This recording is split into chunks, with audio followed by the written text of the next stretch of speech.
One man is being victimized by our own government. One man whom they fear, yet who millions love. One man who is willing to take the poison arrows of lawfare. One man whose voice has been taken away by a corrupt judge operating in a corrupt system. One man who has been ridiculed and insulted. One man who refused to back down. One man who refused to back down. One man who refused to back down. One man who stands between us and them. One man that wants to see America protected again. One man who wants to see America prosper again. One man who understands that a man is a man and a woman is a woman. One man who understands and protects the blessing of life. One man who wants to restore American exceptionalism. One man who once again wants to make America that shining city on a hill for all to see. A place where all the people of the world glowingly set their eyes upon. America. One man who unashamedly wants to make America great again. That one man is Donald Trump.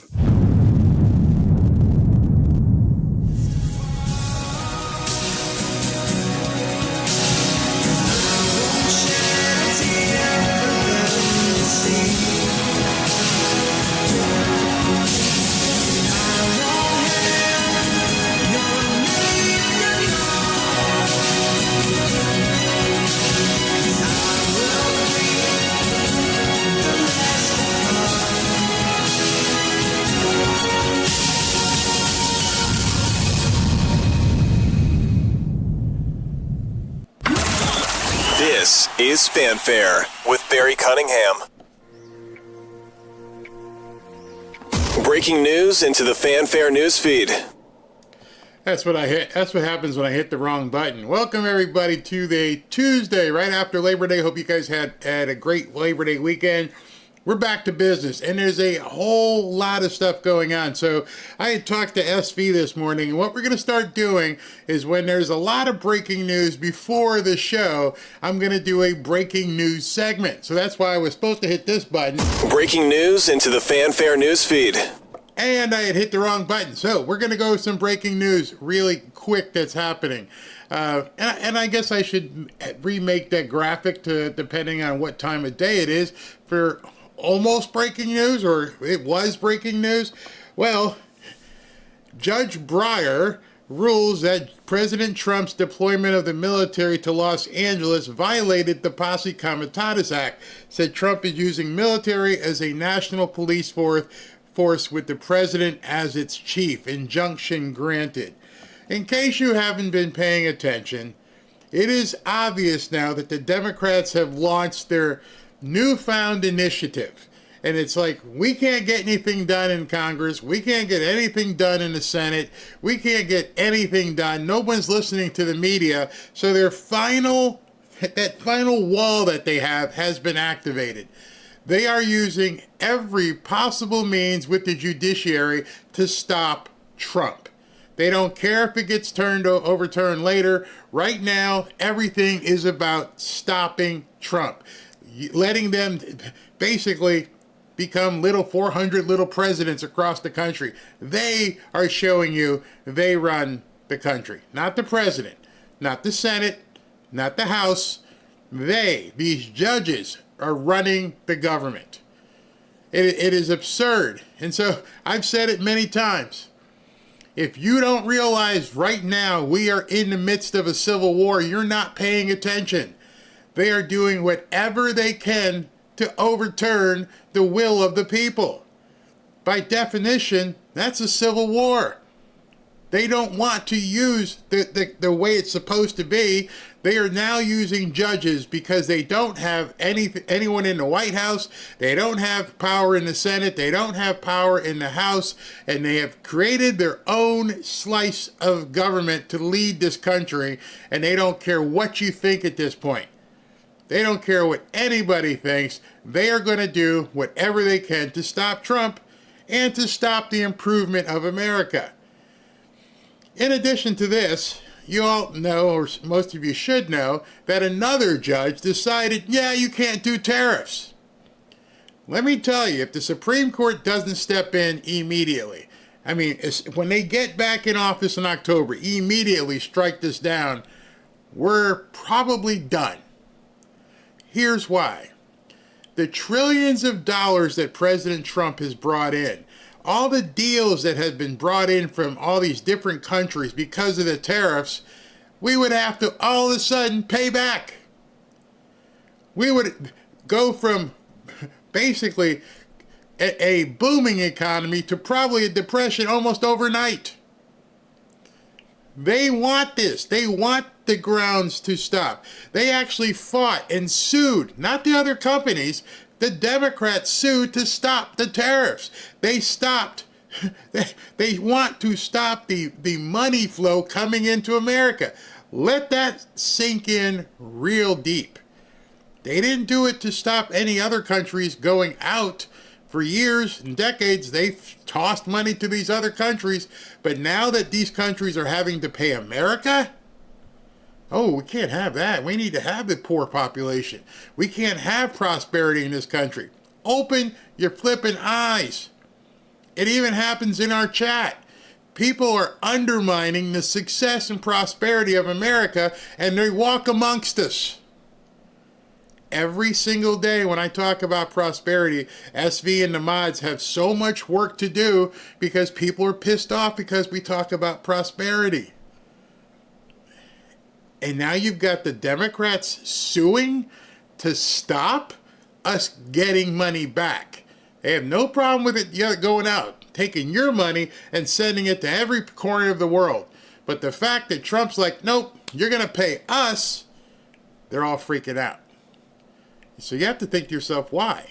And you also have to think to yourself, why are there so many people, even in our chat, who get in here and get pissed off with opportunity, with prosperity?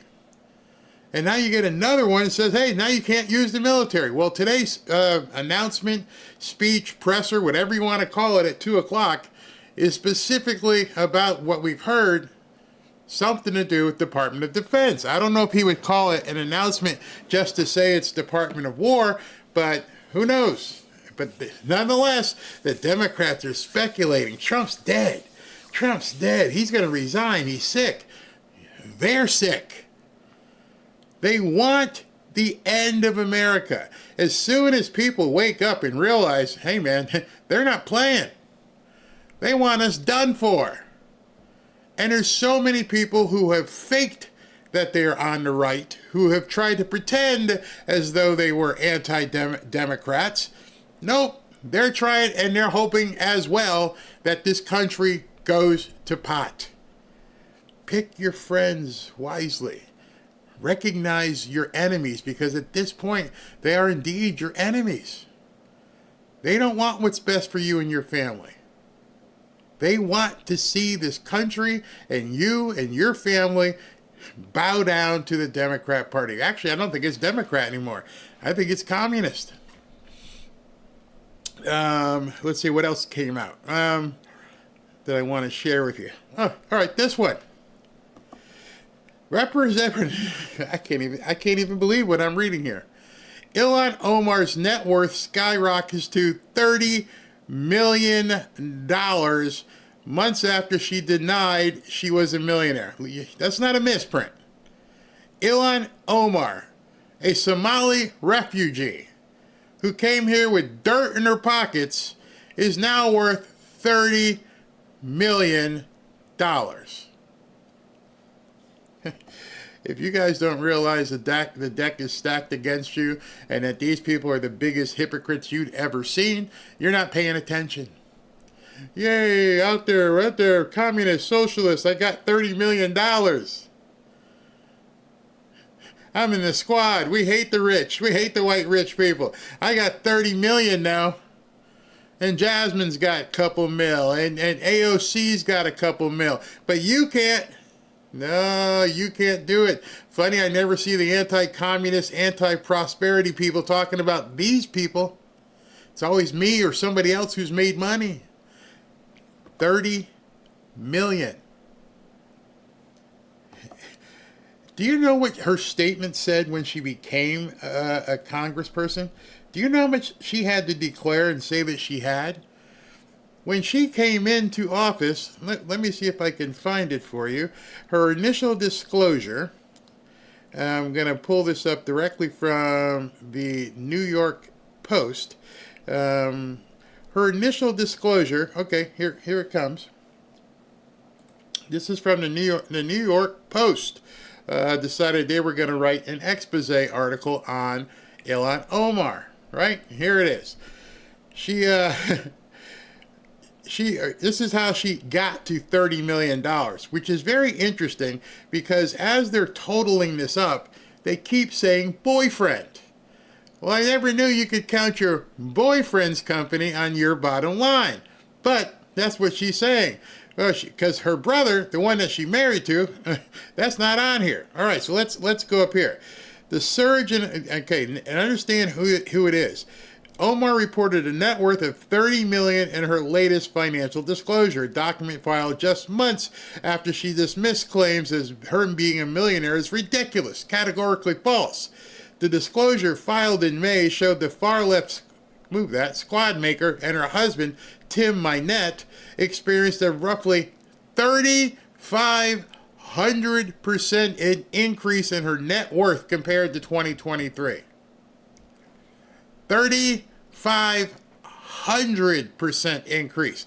Not a little bit of an increase, a whole lot of an increase.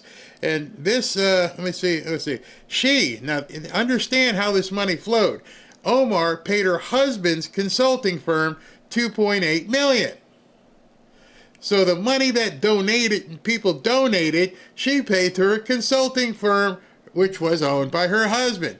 $2.8 million. This was in 2020. So she was funneling the money. Funneled nearly $2.8 million to her husband's political consulting company. Her campaign paid $1.6 million to E Street Group, which is owned by her husband, Tim Minette. Another $1.1 was sent in the third quarter. The $1.1 represented 70% of the money that her campaign spent. So as the donations were coming in, she was funneling that money to her husband. Let's go back to this article. All right, so now we go. The surge in the couple's wealth was reported by the Free Beacon on Monday. The financial gains came from Minette's two businesses, a Santa Rosa, California-based winery and a venture capital firm headquartered in Washington. I didn't think those types of people were allowed to do business with alcohol. Hypocrite. Let's see here. Her Omar valued the winery's assets between $1 and $5 million. That's a turnpike level sieve there. By comparison, the winery was only worth $15,000 last year, and somehow it's worth up to $5 million now. More dramatic, even worse, was the explosion in his, quote, venture capital firm. A venture capital firm. What does a venture capital firm do? No, it lends out money to people who start in business. But how does it make money? Well, it relies 100% on other people giving it money. Wink, wink. The assets were valued at between $5 and $25 million by the end of 2024. The company had, you ready for it? The company had less than $1,000 in assets the previous year. Please, never tell me you can't make it in America. Never tell me the deck is stacked or things are rigged. Somehow she found out how to take $1,000 and turn it into $25 million. America. What a country, huh? That's what we all have to say. Rose Lake now says it claims to have 60 billion assets under management.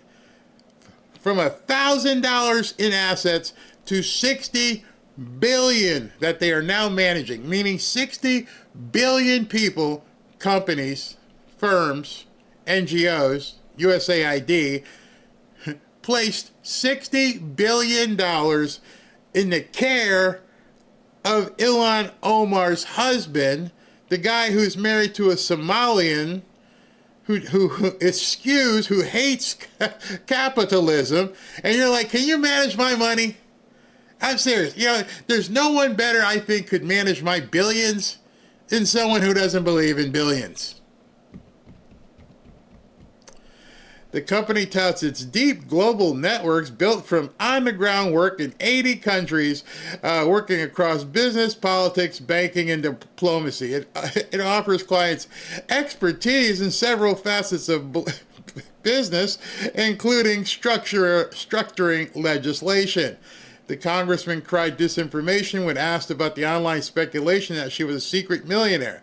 Since getting elected, there's been a coordinated right-wing campaign claiming all sorts of wild things, including the ridiculous claim that I am worth millions of dollars, which is categorically false. That was the misinformation. You're a liar. I'm a working mom with student loan debt. Blah, blah, blah. I'm crying. I got no money.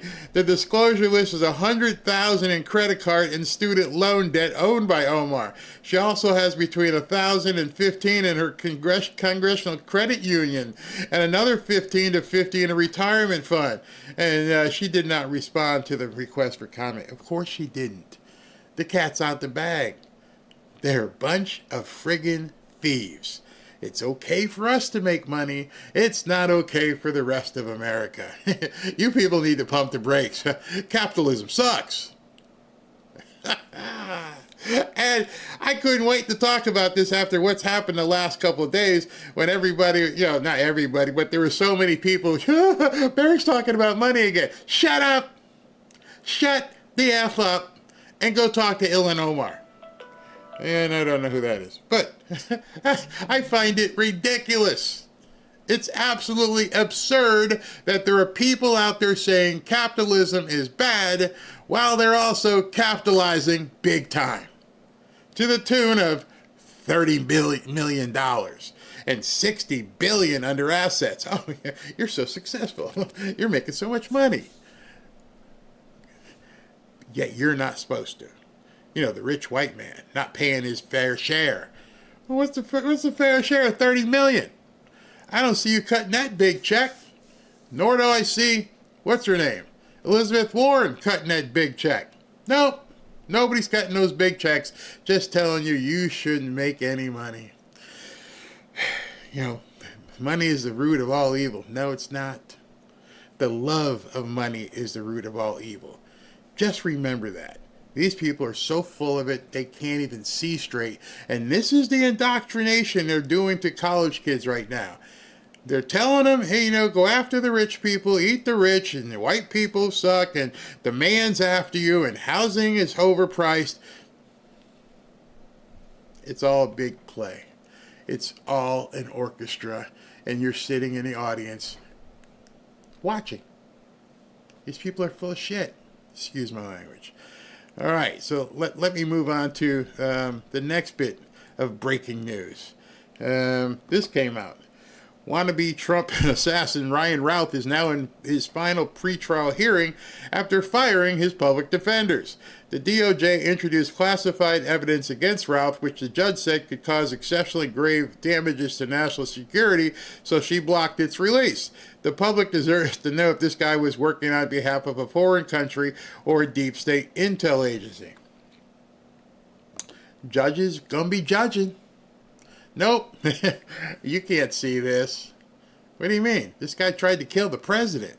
We can't see the evidence? Nope, sorry. What about the guy in the roof that you vacuumed up and got rid of real quick right after July 13th? Any information on who he was talking? Nope, no, can't release that either. It was over a year ago. No, No, we're going to have to hold on to that for like 50 years. You're not entitled to it. Unbelievable. Elon Musk seems like he's getting closer to closer coming back to the fold here. My observation is that a major driver of white males becoming trans is the relentless propaganda portraying white men as the worst human beings. If those lies land, especially during the vulnerable teen years, and they are given an option to be a celebrated group, some will do it. You know, I listened to Glenn Beck earlier morning, and there was a segment on with Glenn Beck, and he was talking about J.K. Rowling. I'm going to look that up and show it to you guys tonight. But it's amazing. They're going full bore on make up, down, up, sideways. They want to screw with people, and it starts with this kind of craziness. The New York Times published an article today and said they didn't know why this guy went to the school and shot it up. There's no clue. We can't find any evidence for a motive. How hard are you looking? Because he showed you. But again, they determine that based on the fact that you don't get to see it. And because most people, maybe even some people here in the chat, didn't get to see those videos on YouTube, they don't know. Hey, there's no reason. We have no idea what he was thinking when he shot up those kids in praying. We have no idea. You don't have any idea. Unless you've seen it, you don't have any idea. Why is that? Because we're not telling you. That's why. Unbelievable. Let me go to the next bit of breaking news, which many of you may not care about. But Rhino Senator Joni Ernst, who tried to derail Pete Heggs' confirmation, has officially announced she will not be running for re-election in 2026 either. She infamously praised George Floyd, a slap in the face to our police. Iowa can elect a MAGA senator in 2026. Iowa, you're on the clock. Joni, she has been good in not taking a lot of money. She's about to cash in. With her defense knowledge and her experience, she's going to go work for these big companies that she's going to be paid millions. Just so you know, that's where it's going. Crazy, absolutely crazy what's going on. So it's 1:54. The breaking news took most of the time up. I want to share something, other stuff before we get into the show, but I just want to make sure I don't miss when President Trump comes on. And I want to take some of your comments. Let me just have this so I can see. All right, you know, there's a lot of polls saying that the Democrats are going to win in 2026. This might be the most important one to watch. Newcomers are getting removed from voter rolls while red states are passing election integrity laws, and all of a sudden Democrat voter registration numbers are plummeting. Interesting. And here it is, Dems face voter registration crisis. Almost every state in the union, the Democrat voter registration has plummeted. So one of the things, we're going to have to try and figure out is, where'd the 80 million people go? The Data Republican pretty much asked that same question. To be more precise, there was a massive spike in voting in 2020, disproportionately among Democrats. Prior to 2020, no presidential candidate came anywhere close to topping 70 million. But then Biden topped 81 million in 2020. This was accompanied by a steep drop-off in 2024. And I can testify, being part of the early voting process, that drop-off was almost entirely within Democratic mail-in voting, and specifically Democrat mail-in voting. Most conspiracy theorists fail to explain why 2024 was such a steep drop-off compared to 2020. We know why. We're not supposed to talk about it, but we all know why. It's pretty simple to know why things were different in 2020. It just keeps going. Looks like, tomorrow, SV sent me this as well. This is all breaking stuff. I can't even get to the show because this is all breaking stuff. Tomorrow, for some reason, they have scheduled a military flyover over the White House.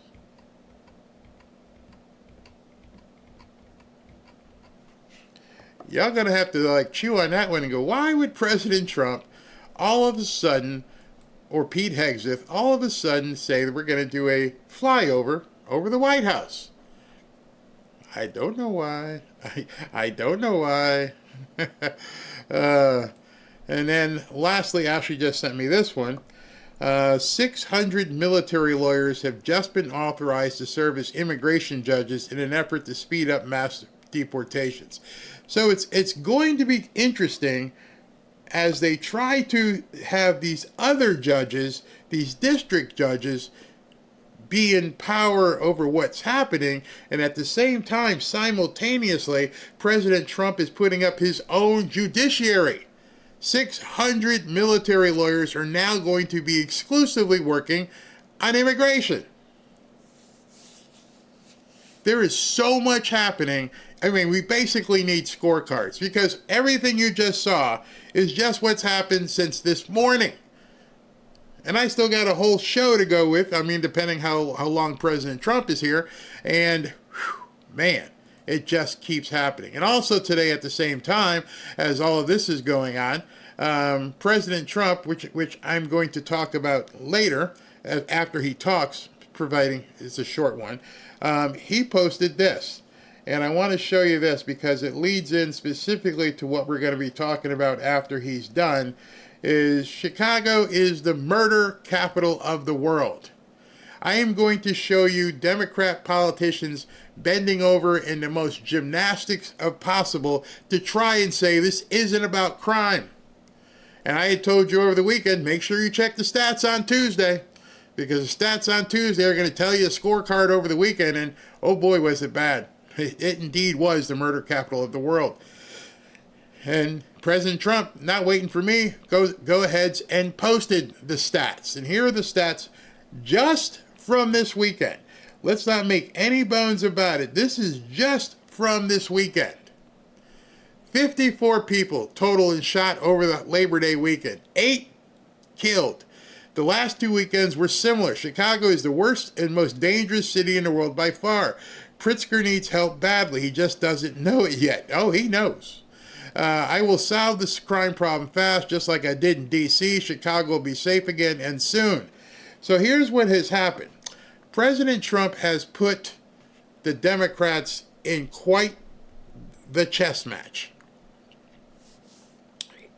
They're suing not to bring federal troops into these cities. The district court judges are siding with the localities, municipalities, and saying it's against posse comitatus. You can't just do this. And he's pointing out that the people there are living in hell and they're getting killed and they can't walk outside. The people say one thing, the fake judiciary says another. The Democrats say another. Everything is fine. It's beautiful here. Yet this is happening. And the reason why he's putting this stuff out there is so you and other people can begin sharing it. It is not fine. These people are living in a veritable prison, as I told you over the weekend. And now, look at them. They're doing everything to make sure that crime is not taken down. They want the crime. They need the crime. They're going to do everything they can to keep that crime prospering. All right, so we're waiting for President Trump to come up. It is 2 o'clock. I timed that perfectly. Hey, just to let you guys know, and many of you do, as you just heard from Ilhan Omar, and you know AOC, and you know that Liz Warren, and all these people are making millions. And yet there's people out there telling you you can't participate. I just want to let you guys know. And it's a very simple thing. Where's my desk here? I don't have it on my desk. This ounce of silver that I keep right here, just so I can show you guys. This right here, anybody can afford. Anybody. When I got this, it was like 32 bucks. Now it's like around 40. Where's it going to be a month from now, 2 months, 3 months from now? Don't know. But I know what that's going to be worth, and I know what its friends are worth. That's something that you guys can easily begin compiling. It's genius. It's pure genius. America is the country that started the AI race. And as President of the United States, I'm here today to declare that America is going to win it. We're going to work hard. We're going to win it. Why do so many financial experts call silver the most undervalued asset today? Because silver is essential to the future, from solar tech and electric vehicles to the explosive growth of artificial intelligence. Demand is rising fast, and yet silver is still trading at a bargain. With billions pouring into AI, silver prices have only one place to go, and that's up. In fact, silver may be the most overlooked asset class in financial planning. The opportunity for silver is well documented. The market for silver could double or even triple by 2026. You see, I believe in hard assets like this bar of silver. You can hold it in your hand, you can put it in your IRA, you can put it in your home safe, and relative to gold, it's very affordable. That's why I urge you to call my friends at Lear Capital and get their free report, The AI Revolution, and see why silver prices could be set to soar. Call 800-601-5430 or go to learberry.com. But don't wait. We all know. We've seen it. The government can print lots and lots of dollars, but they can't print silver. All right, so we're waiting for President Trump to come out. He has not come out as of yet. As soon as he comes out, we will definitely be cutting to it. In the interim, let's hear a little bit what you guys have to say. Just checking. Silver is going to outdo gold. Get you some. Yeah, it definitely has the potential, and it's a lot less expensive for people to get into. Let's see. Do we need to change to become Democrat or steal like Omar? And you know what's funny? I bet you when they dig in, she's smart enough to have done it just by the book, where there is no illegality.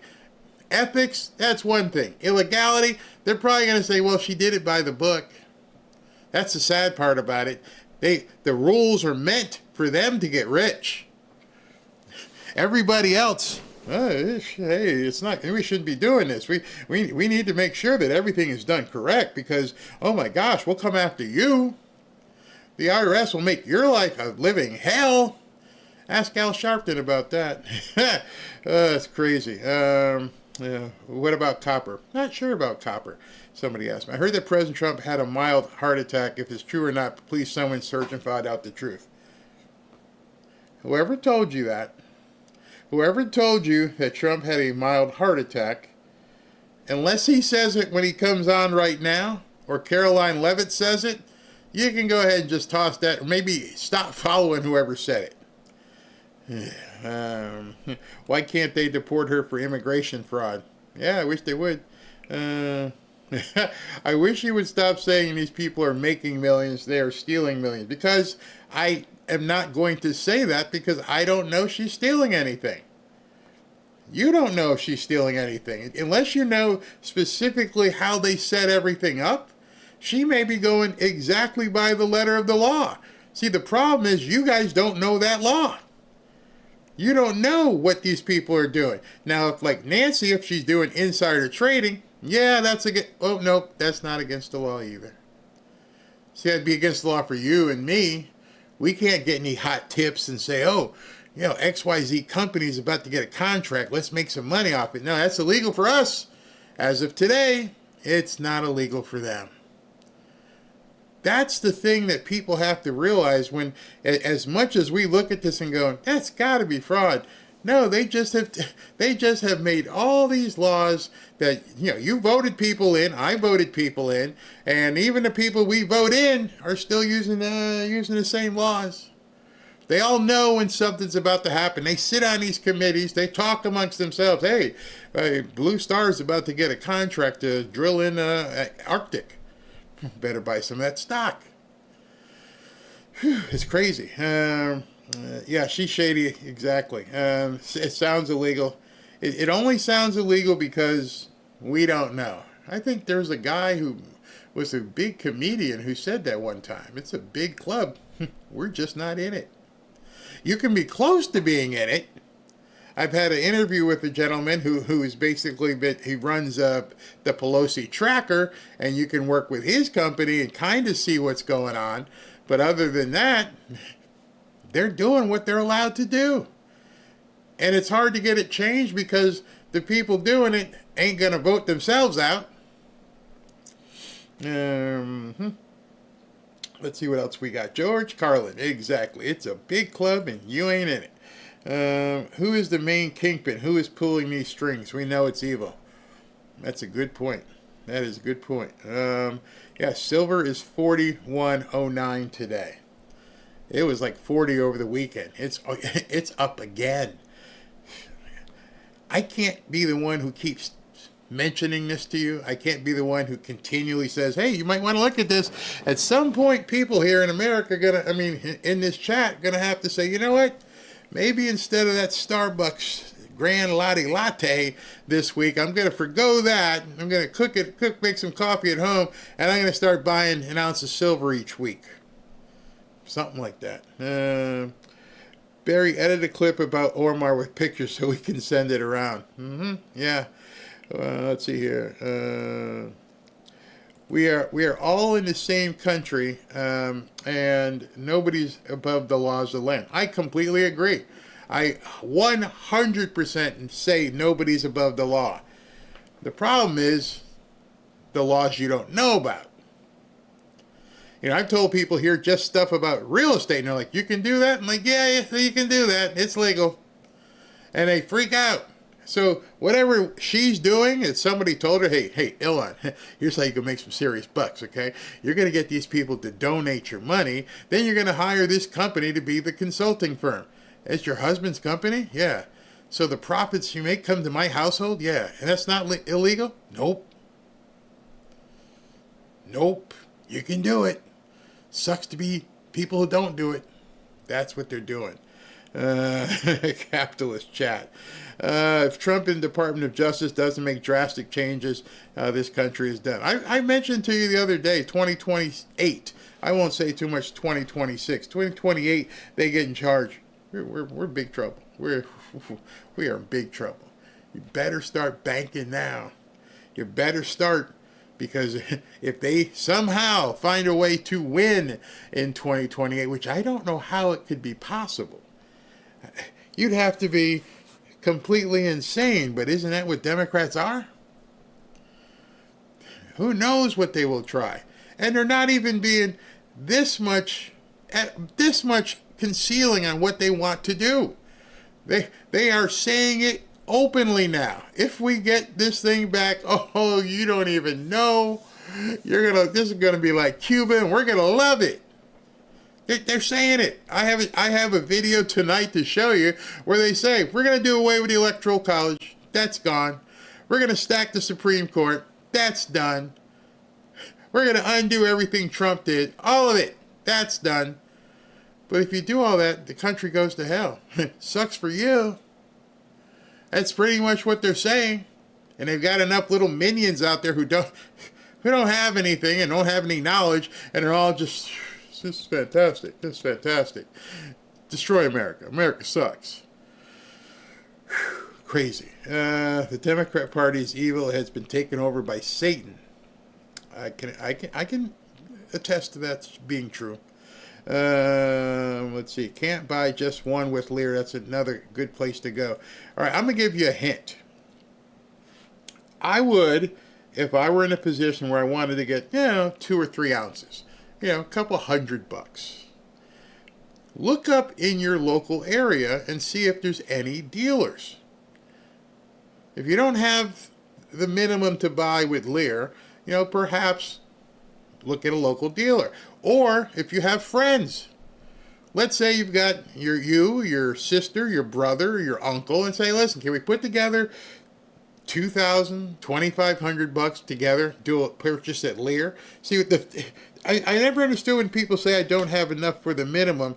Well, are you saying that between 4 or 5 people you couldn't come up with the minimum? Because when you get this, and this comes in the box, you're like, okay, I get 5, Jimmy gets 3, Charlie gets 6, and even though you didn't spend $2,000 to get a whole bunch of these, now everybody together said, yeah, I took 4 and Bob's got 5. Mom's get 10. Solve the problem. Don't lament about the problem. There's a way to do it. You know, people you work with. You know, I'm sure. Here's a good I am sure there are people sitting around today going, yeah, we got to get some Powerball tickets. How much can we put together in the office to buy some Powerball tickets? I bet you there's some Powerball tickets going on right now at different offices around the country, and people are like putting, I'll put in 50, I'll put 60. And I'm thinking to myself, that's just... And then they wake up Thursday morning, oh, we lost. Rather than waking up Thursday morning and going, I got 2 or 3 of these. Different, just a little bit different. Just a little bit. No one is buying these libtard lies. I can't tell you. I don't know how they're doing it. The Democrat Party is about communism, socialism, separatism. They truly hate democracy and republics. All right, so I don't know when President Trump is going to come on, but while we're waiting, let me go with one of the shorter clips I have. I showed you guys yesterday a clip where Patrick Bet-David was talking to some of these kids. And I got a bunch of texts and emails from people saying, can you show more of that interview? Because it'll leave you dumbfounding when you see some of these people talk. So I clipped another one of the people he was talking to. While we're waiting for President Trump, let's jump into this. Is that socialism would be a transitionary state between capitalism and communism, where the means of production are specifically owned by workers, not privately. The idea that any country now is anywhere near socialist, let alone communist, would simply be ridiculous, and just it wouldn't reflect theory whatsoever. What is it? Miss, I can't breathe because I'm talking so fast because I'm trying to regurgitate everything they told me.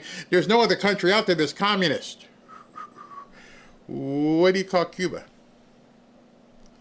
See, they're being completely told things in college, and they're around other people who buy this BS that they don't even think.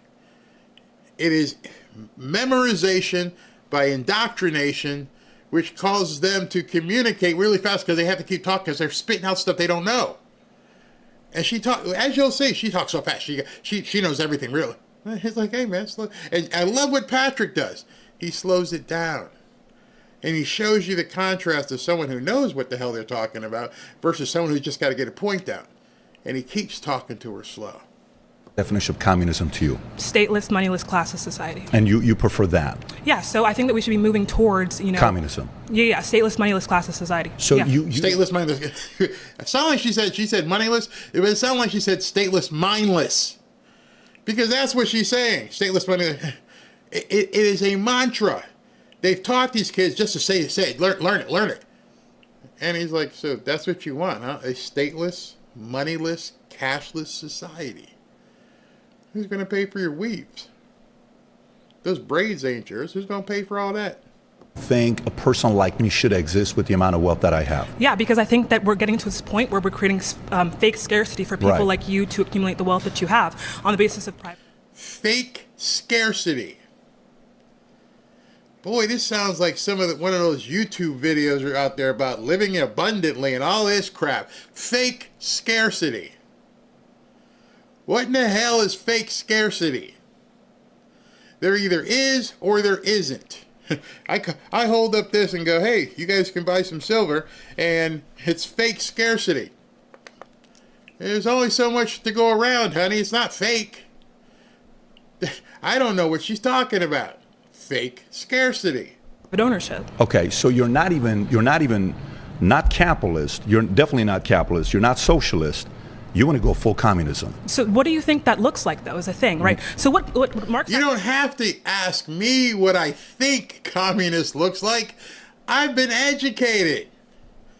And most people who live in communism are doing their best to escape it. There's nobody who says, yep, I'm loving that there's no toilet paper available. You know what? I'd love to see if we could buy 2 loaves of bread this week. You know what? It'd be nice if we had one of those things that people drive. What's that? A car. Have you been to Cuba? Have you seen anything? In order for these people to exist the way they do, they have not been able to look at life. And it's easy to say, I don't have when you don't have the marketable skills to have. I mean, she's so quick and spewing this stuff out. And it's funny. Look at her, all right? So, I don't know if she's black or white with a good tan. She's probably black.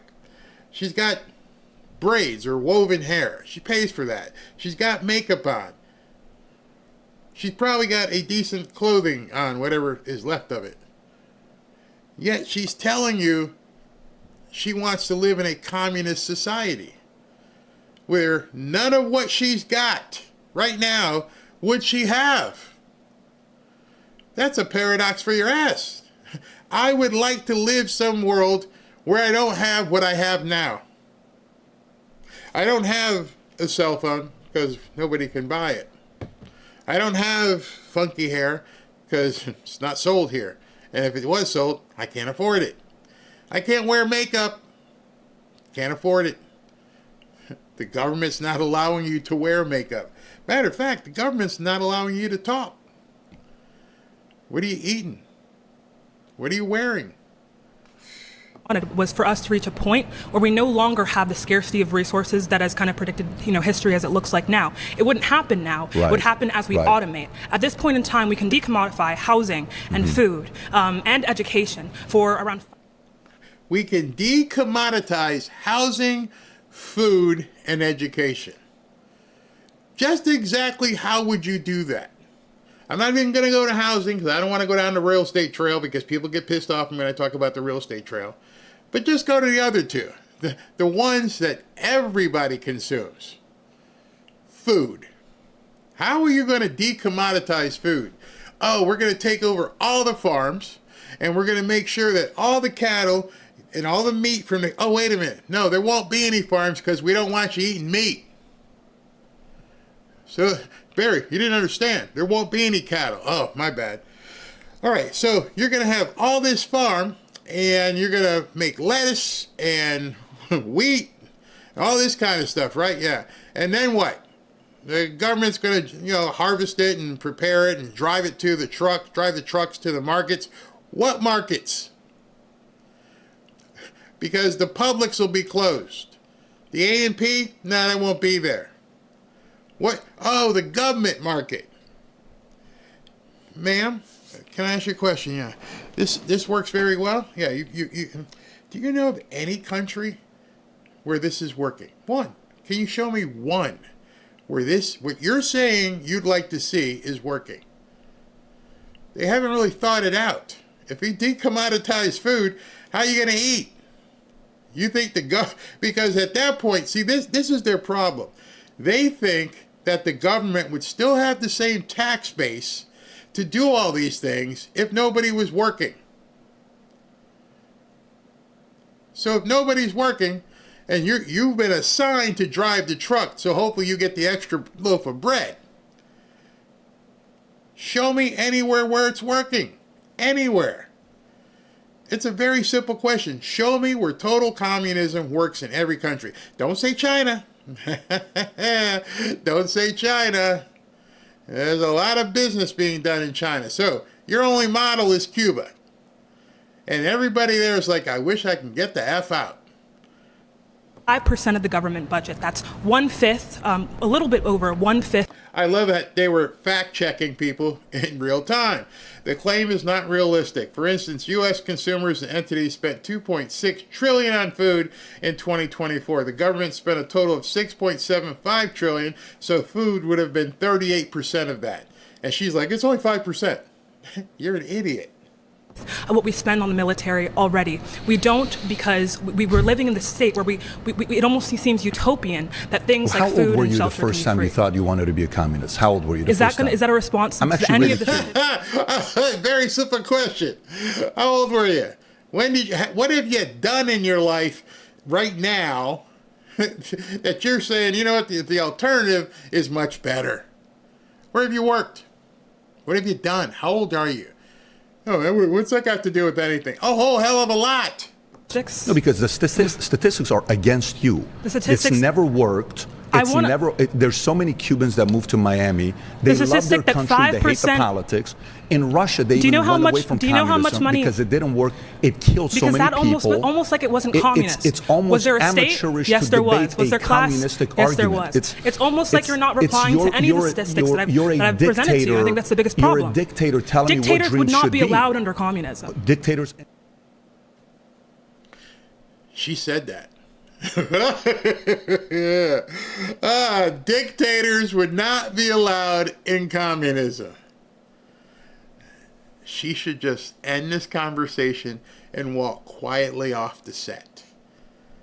That I don't know how Patrick dealt with that one. I'd have been like, what? Well, who leads the country? Who's in charge of the country if dictators aren't allowed under communism? Oh, we're going to vote. Oh, you think so, huh? What friggin' idiots our colleges are putting out. Complete, utter morons. And she believes this. She's not faking. She's been educated. She's been indoctrinated. You can't tell her otherwise. There's no dictators in communism. The history book never got bought. They're walking in and hearing these professors give them the grandest illusion possible. Delusion. Oh, it's not a communist. It's going to be fine. Everybody will be fine. It's like Flower Child. We'll all just be having love and sex and rock and roll. Well, you wouldn't be having the rock and roll part because they probably wouldn't let the music play. But you have lots of love and sex and probably other stuff. But you won't have any money. And there will be a dictator.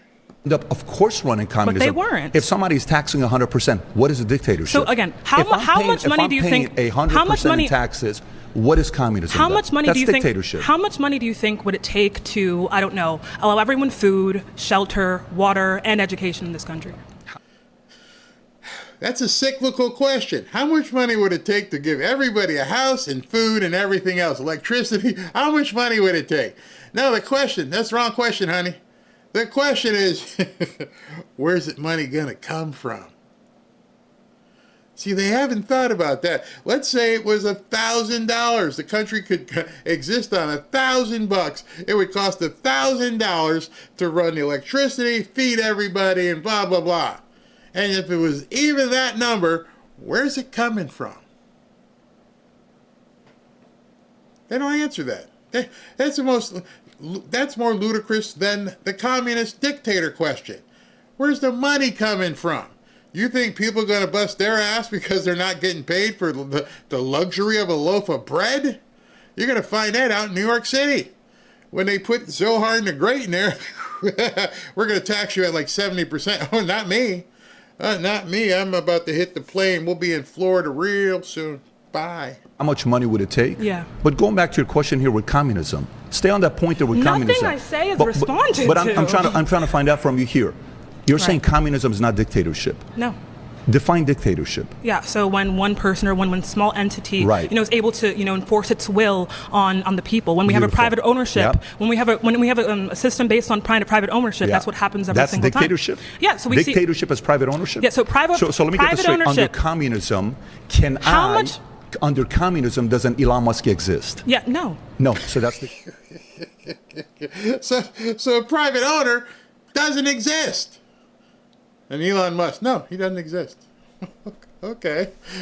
And obviously Patrick doesn't exist. And nobody who's doing anything exists. Well, then where the hell's the money coming from? They still haven't got to that hole yet. dictatorship. Thank you. That's completely incorrect. Under That's- capitalism, we don't have, the freedom for people You to do. You do. Okay, Of so course you do. under capitalism, right? Under we don't see that under the communism- commodification. Would you consider China We don't see communism the right now? commodification Would you consider of food, China communism right now? shelter, or water, or Would you education consider China when we communism? can with 5% of the budget. Why don't we see that? Would you consider China communism? Why right haven't now? you answered any of my questions? Would you consider Why China? haven't you responded to any of my statistics? Would you consider China communism? It's almost like we're right not now? having a conversation and you're We are talking. having- Because you're right. We're not having a conversation at all because you can't even enter into the conversation. You have digested all this crap that they've told you. And you and your little communist friends think this utopia is just just there for the taking. If we just get rid of Elon Musk and Trump and Patrick Bet-David and anybody who's got more than 6 figures in their bank account, everything would be great, because then we would own everything collectively. And the question is, what in the hell would you own? Because ownership mandates responsibility. Responsibility equals expenses. Those cows, well, forget the cows, because you're right, there won't be no cows. That wheat that's just growing out there in the field has to be fertilized, has to be cut, has to be baled. Who's going to do all that? Oh, the employees. What friggin' employees? You're not paying them. Oh, slaves. Oh, they'll do it because instead of getting money, they'll get a loaf of bread. F you. What about the people who own these farms and other commodities? Oh, no more owners. No, okay. So you want to exist in complete unhappiness. You won't be able to go see Tay-Tay anymore. There won't be any more Taylor Swift concerts. Nope. Not if the government says, you know what, we don't want Taylor Swift, because nobody will to buy tickets anyway. She'll be playing her guitar in front of nobody. Nobody. I don't know if this woman has ever been to, even forget dictatorial countries, if she's been to third world countries where they actually elect people and still ain't got any money. A lot of people ask me, hey, your father's from Jamaica, you ever been? Yeah, I've been to Jamaica a lot. But I've also been to the parts of Jamaica you've never seen. See, it's nice to go to the resort and go, oh, this is fantastic. Oh, just love this food. Oh, these people are so nice. Oh, yes. Benson, go get me another drink. Daiquiri, please. Strawberry. Oh, that's fine. Go outside the resort and go to Kingston. Go. This woman right here. Go ahead and go to Kingston. Not a communist country, but it's not a country you're going to want to be walking around it at night. You're not allowed to do things that you think you can do, and that's not even in a communist country. Forget going to Cuba. Cuba's actually probably more secure than places like Haiti. They're not getting it. Look at the countries that have become dictatorial in nature. They're broke as can be. There was a video that went around a few years ago with kids in Haiti eating dirt cookies. Now that's a decommoditized item. Nobody owns the dirt that I know of. So you get a little bit of water and some dirt and you make your dirt cookies. That's how you want to live?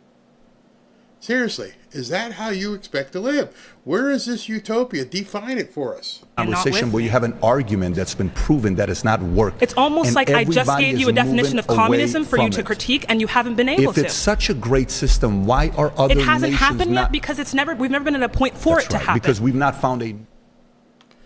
It's never happened because we've never been in a point for it to happen. So I'm assuming, but I guess I was wrong, she indeed was born last night.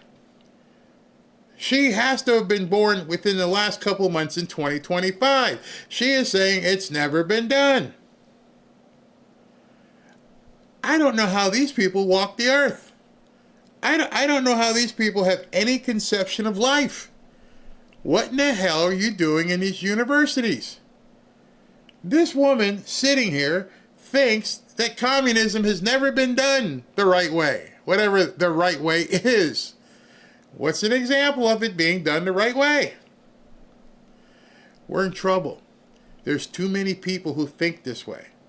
There are way too many people who think you don't need this. You don't need that. Why should you have this? I have it because I want it. I have it because I work for it. I have it because I live in a country that says if you attain X, means you can have certain things because you're paying for them. And there's people, even on the left and right, who believe you shouldn't have that opportunity. You shouldn't have that freedom. We need to take that freedom away from you, because as long as you're a free spending American, then you'll never need the Democrat Party. If you ever wondered why I talk about prosperity so much here, is because if you ever get to a point where you experience true freedom and you don't need the government at all, and the only thing you want from Trump or any government is just get out the way. That's it. People have asked me, what's your philosophy on politics? Pretty simple. Defend the country, get out the way. I'll take the burden of what I need to do. And so I'm going to ask you right now, if you didn't have certain burdens of regulations and zoning and all these different things to deal with that make no sense, in some instances zoning makes sense, but if your government just said, I'm going to protect the country, I'm going to declare the Department of War and tell everybody FAFO. Other than that, we're going to make so you can chart your own way. You're going to be the captain of your own ship, which you'll hear tonight because it reminds me of this. You're going to be the captain of your own ship. You're going to chart your own course. What do you think that would do to the Democrat Party? How would your life get better if you didn't have to deal with all the BS? I hear so many people talk about tax this, tax that, and I'm like, what if you didn't have any of that? See, that would be my utopia. No taxes and limited government, and I would be fine. And you know what? You would be fine. See, a lot of people who put those handcuffs on themselves, and I can't do it, it's deck is stacked and all this crap. You're listening to the wrong people. There's too many people who have succeeded because they didn't partake in that conversation. I laugh at people who say some of the things they do. You know why? Because they've never done it. This woman doesn't realize she's sitting, as I said yesterday, with the other guy. You're sitting in front of a guy who's probably worth $300, $400, $500 million. And you're not even understanding the complete contradiction in what you're looking at. You despise him. You despise him because of what he's accomplished. Some people despise me, and I'm not even on his level. Barry, why are you talking about this again? Because it needs to sink the F in. This is America.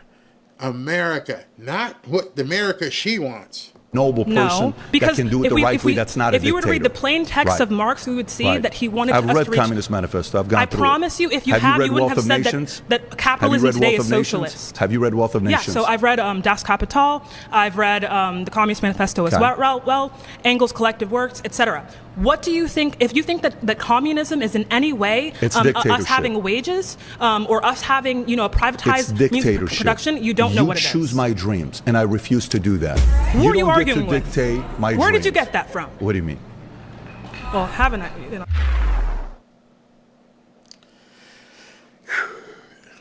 Trump hasn't come out yet, so I can take your comments on that because, my God, if you guys don't see at that point, we're in a lot of trouble. We're in a lot of trouble. These kids don't have any clue. What is it with these black women? They seem so uneducated and triggered. No, it's not racial. I showed you yesterday one of the guys he interviewed was a white kid, and it's a sense of I want it. I don't want to have to work for it, and it's not fair that I don't have it at 24 and 25. I shouldn't have to work hard. Working hard is bad. None of us would have to work hard if we would just take it from you. She's hearing voices in her head. Yeah, this gal needs to go to a lowly communist country for a year. Yeah, buy her a ticket. Patrick should have said, you know what, I'm just going to buy you a ticket to Cuba and let you hang out there. You're not going to need much because there ain't much for you to do. Boy, I'm glad that is over. You choose my dream sounds like the Democrat Party narrative today. Exactly. Does she realize that she would not be allowed to speak in a communist country? Nope, they don't understand. They have been sold a bill of goods. And now you understand why people like that are so mad. Why they're so upset. Because their entire worldview is completely effed. You can't look in the mirror and go, it's me. It's not me. I look great. I got my fake weave. I got my makeup on. Oh, I look great. Got my nails. Everything's fine. It's you, white people, rich people, even rich black people. You're the problem. I can't have more. I blame the education for ruining these kids. God can change their hearts. Pray for them. Exactly. Not everyone wants more. Some people just want enough, but we should have that choice. That's exactly it. That's exactly it. You don't have to need more. You don't have to want more. You can be completely happy where you are. And that should be the choice of every single American. That's not what they want. They want, as he said, they want to pick your dreams. You should want to wake up in the morning and go work out at the mill and be happy if you get another loaf of bread in the cupboard this weekend. Yeah, we'll all sing around and sing campfire songs, but you know what?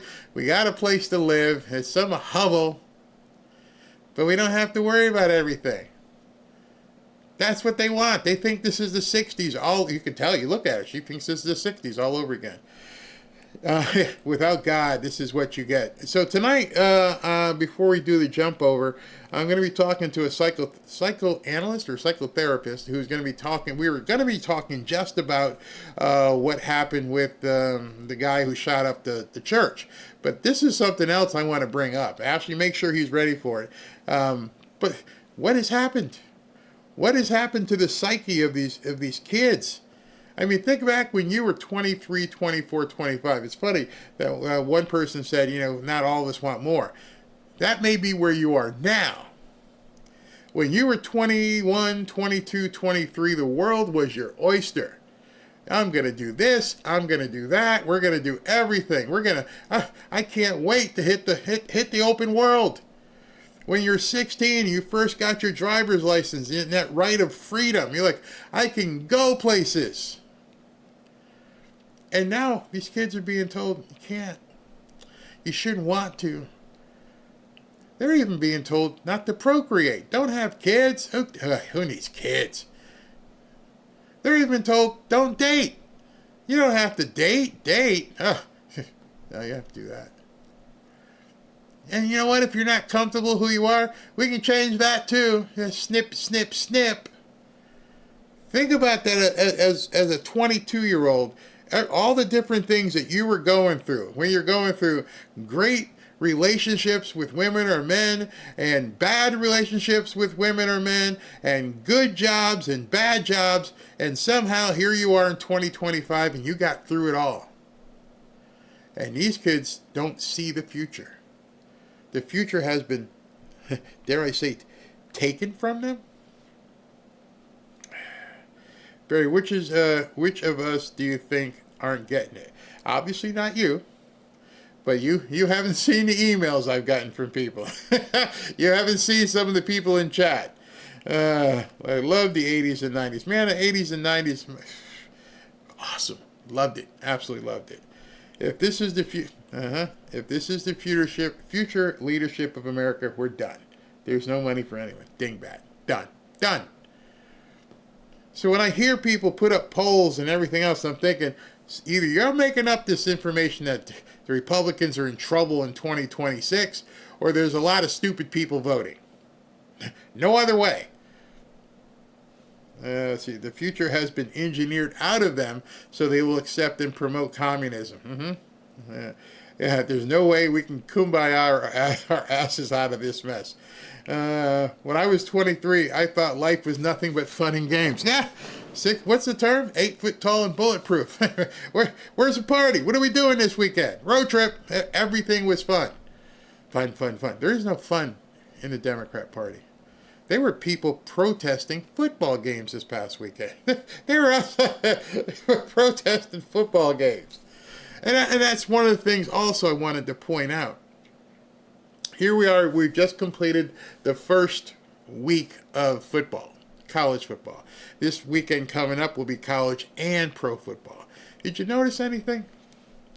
Did you notice anything while we were looking at football this weekend? Some of you guys who aren't into football may not have noticed it.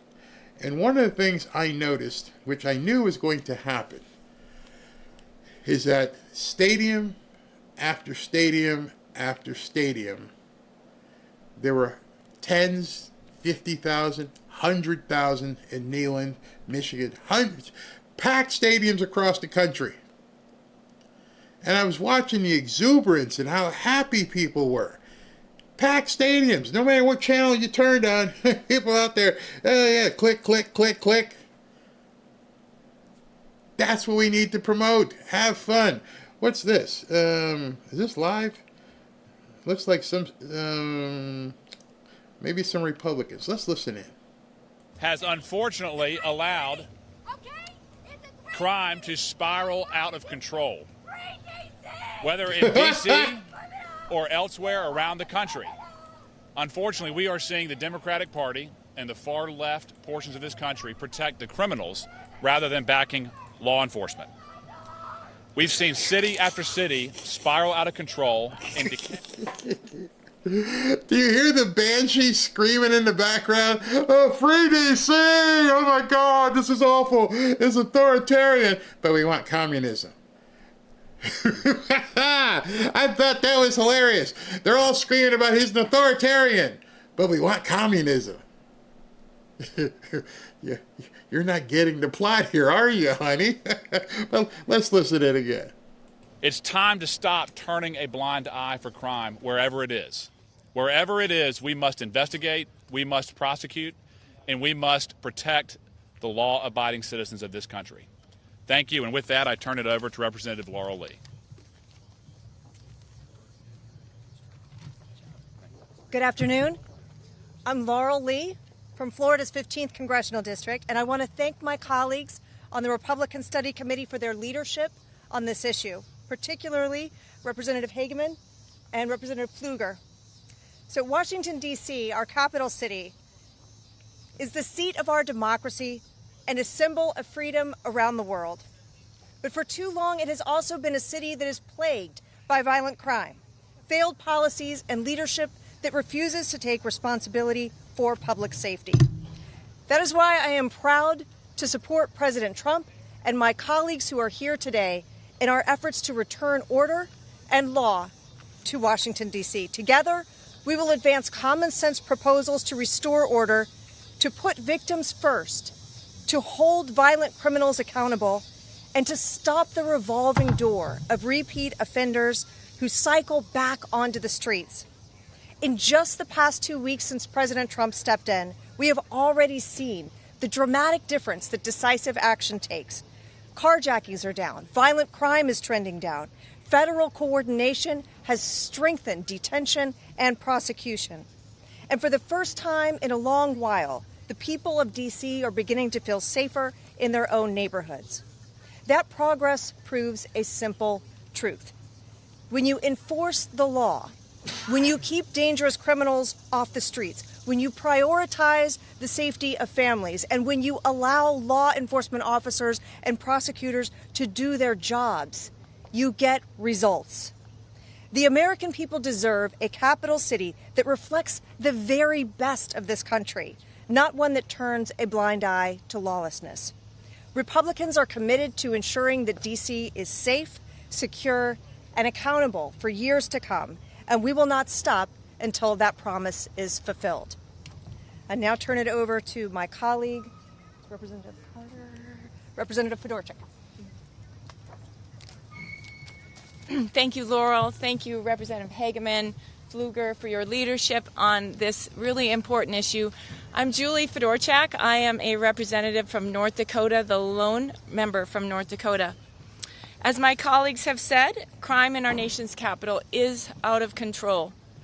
If D.C. were a state, it would have the highest homicide rate in the country, and already this year nearly 1,600 violent crimes have been reported. I agree with the people here. D.C. is a beautiful city. It's an amazing city, and it's the best capital in the world. But it isn't safe. We all know this. In fact, I felt this myself recently in a small way, but I want to share the story. I was walking down the street in July near my apartment in Navy Yard, not very far from home, and I felt something hard hit me in the back of my head. It was in broad daylight. I was very startled. I was on the phone at the time. And just as that happened, a pack of juveniles came rushing by on their bikes. And I turned to look around and see what had happened, and a large, hard plastic object had been thrown directly at my head. Now, that was a minor incident. I wasn't harmed. But the young people who did it with reckless abandon and with zero fear of consequences. They gathered in a circle not far from me after that and sat there and laughed. And it's just an example of how crime is out of control in this city and there aren't any consequences. America is the greatest country in the world. There's no reason why our capital should have a violent crime rate higher than some of the most dangerous places in the world. Just as President Trump restored order at our southern border, by enforcing the laws on the books, he is stepping in now to help make D.C. safe again. Many of our colleagues on the other side of the aisle have falsely claimed that D.C. crime stats are at a 30-year low. But let's remember that crime is not just about statistics. It's about people. It's about the mother who sent her child here to intern in one of our offices this summer, never to see him again. It's about all the families who suffer from crime in this very city. It's about the Metropolitan Police Union, who agrees. Well, thank you very much. It's a very important day and an important announcement with great friends of mine. I think I can say this group is every one of them. I rate a 10. I can't always say that, even if they're Republicans, and these are Republicans, great Republicans. I want to thank you all for being here for this important announcement, 7 years in the making. As you know, this has been going on for a long period of time, and I am thrilled to report today an important announcement with great friends of mine. I think I can say this group is every one of them. I rate a 10. I can't always say that, even if they're Republicans, and these are Republicans, great Republicans. I want to thank you all for being here for this important announcement, 7 years in the making. As you know, this has been going on for a long period of time, and I am thrilled to report that the U.S. Space Command headquarters will move to the beautiful locale of a place called Huntsville, Alabama, forever to be known from this point forward as Rocket City. Okay, so Huntsville, Alabama, we love Alabama. I only won it by about 47 points. I don't think that influenced my decision, though, right? That didn't, right? But we had a lot of competition for this, and Alabama's getting it, Huntsville in particular, so congratulations, everybody. Katie, congratulations. This will result in more than 30,000 Alabama jobs and probably much more than that, and hundreds of millions of dollars of investment, and that's billions because it can't be millions, it's billions and billions of dollars. Most importantly, this decision will help America defend and dominate the high frontier, as they call it. I want to thank Secretary Pete Hegseth. He's doing a fantastic job, and Secretary of the Air Force Troy Mink. Troy, thank you very much. Great job you're doing, Troy. This is such a big deal. This is one that everybody wanted to know. What are you doing? I also want to thank Senators Katie Britt, and I want to give my condolences. Your grandmother, her grandmother just passed away. She was 100, right? 100, and she loves you, Mr. President. Well, and she was very proud of you. Thank you very much. Very, very proud of you. So thank you, Katie. Wonderful woman. She must have been. To produce you indirectly, I can tell you she had to be. Tommy Tuberville, who's a great coach. And I won't say anything about what happened with Alabama football this weekend. Let's leave that out. But you're not used to that, right? You're not used to that. But Tommy, Auburn won, that's right. They did. So you're happy. Tommy's been a great senator, as you know, and a fantastic guy all around. He was also a tremendous coach. House Armed Services Committee Chair Mike Rogers. Thank you, Mike. Where's Mike? Mike, thank you very much. Doing great, Mike. Representatives Barry Morall, great friends, Robert Adderholt, Gary Palmer, and Dale Strong. Thank you all very much, fellas. Appreciate it.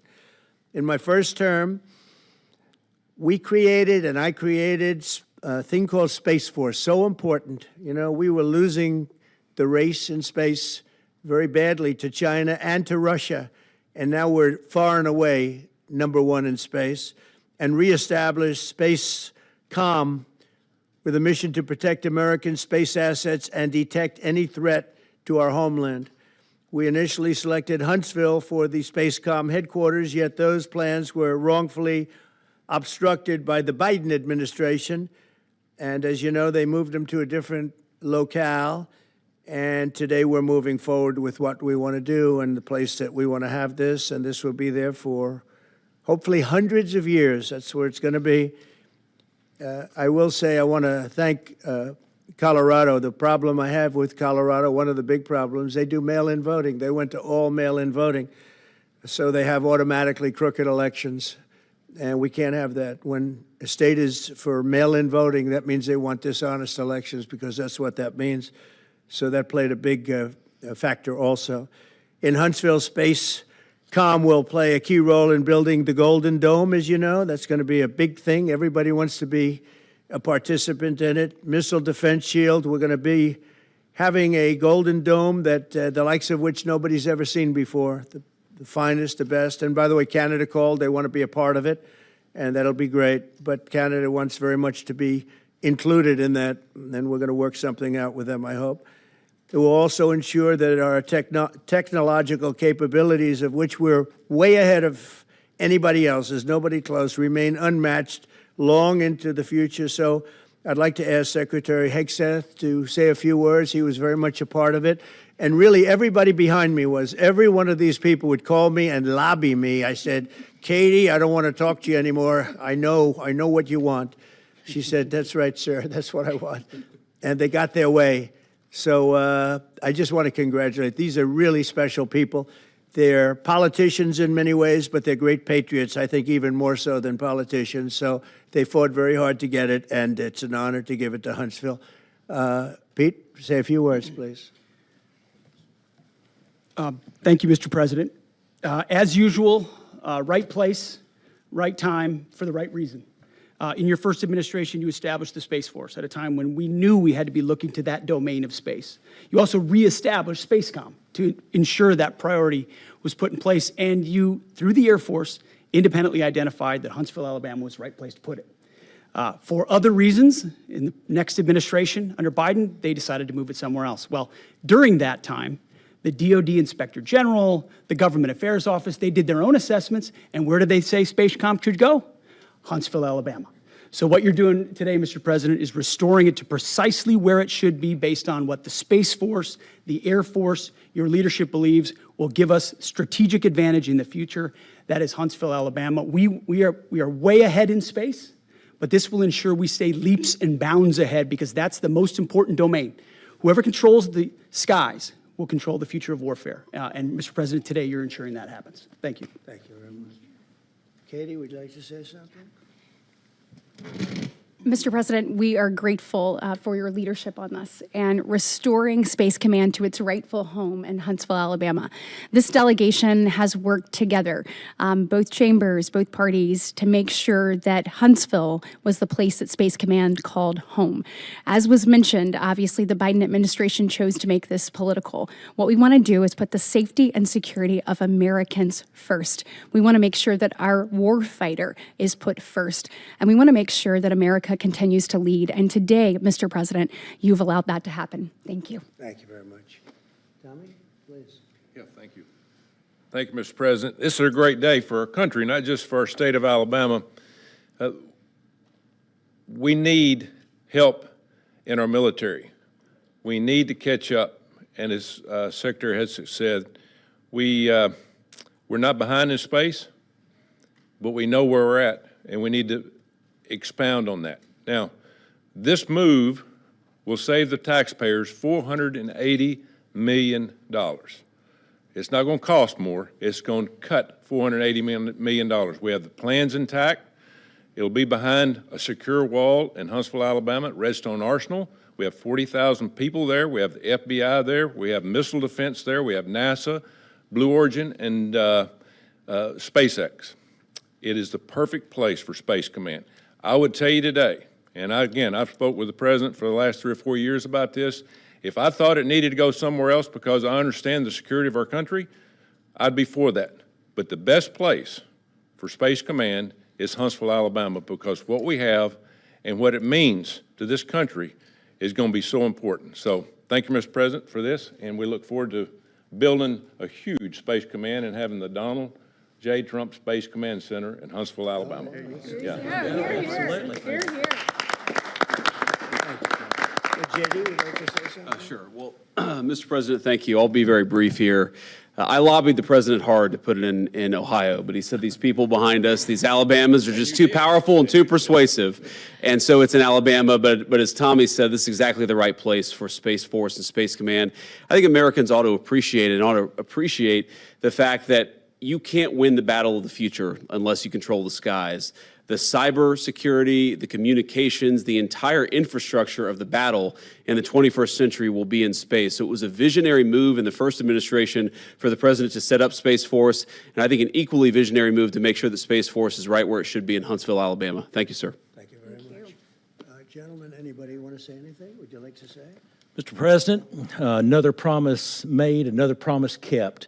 You think about it, Redstone Arsenal is critical to national security. The president said when you were the 45th president, let's do what's right for national security. And today, that's exactly what we're doing.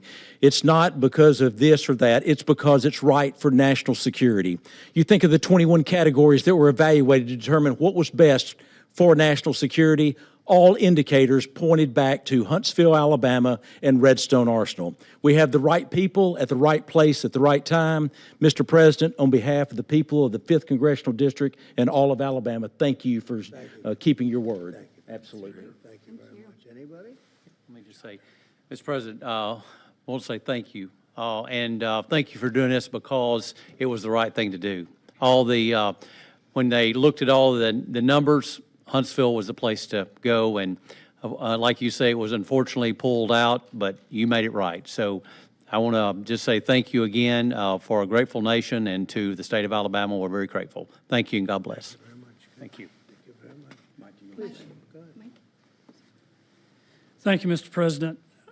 Throughout history, militaries has always understood that whoever could hold the high ground held the advantage. Space is the ultimate high ground.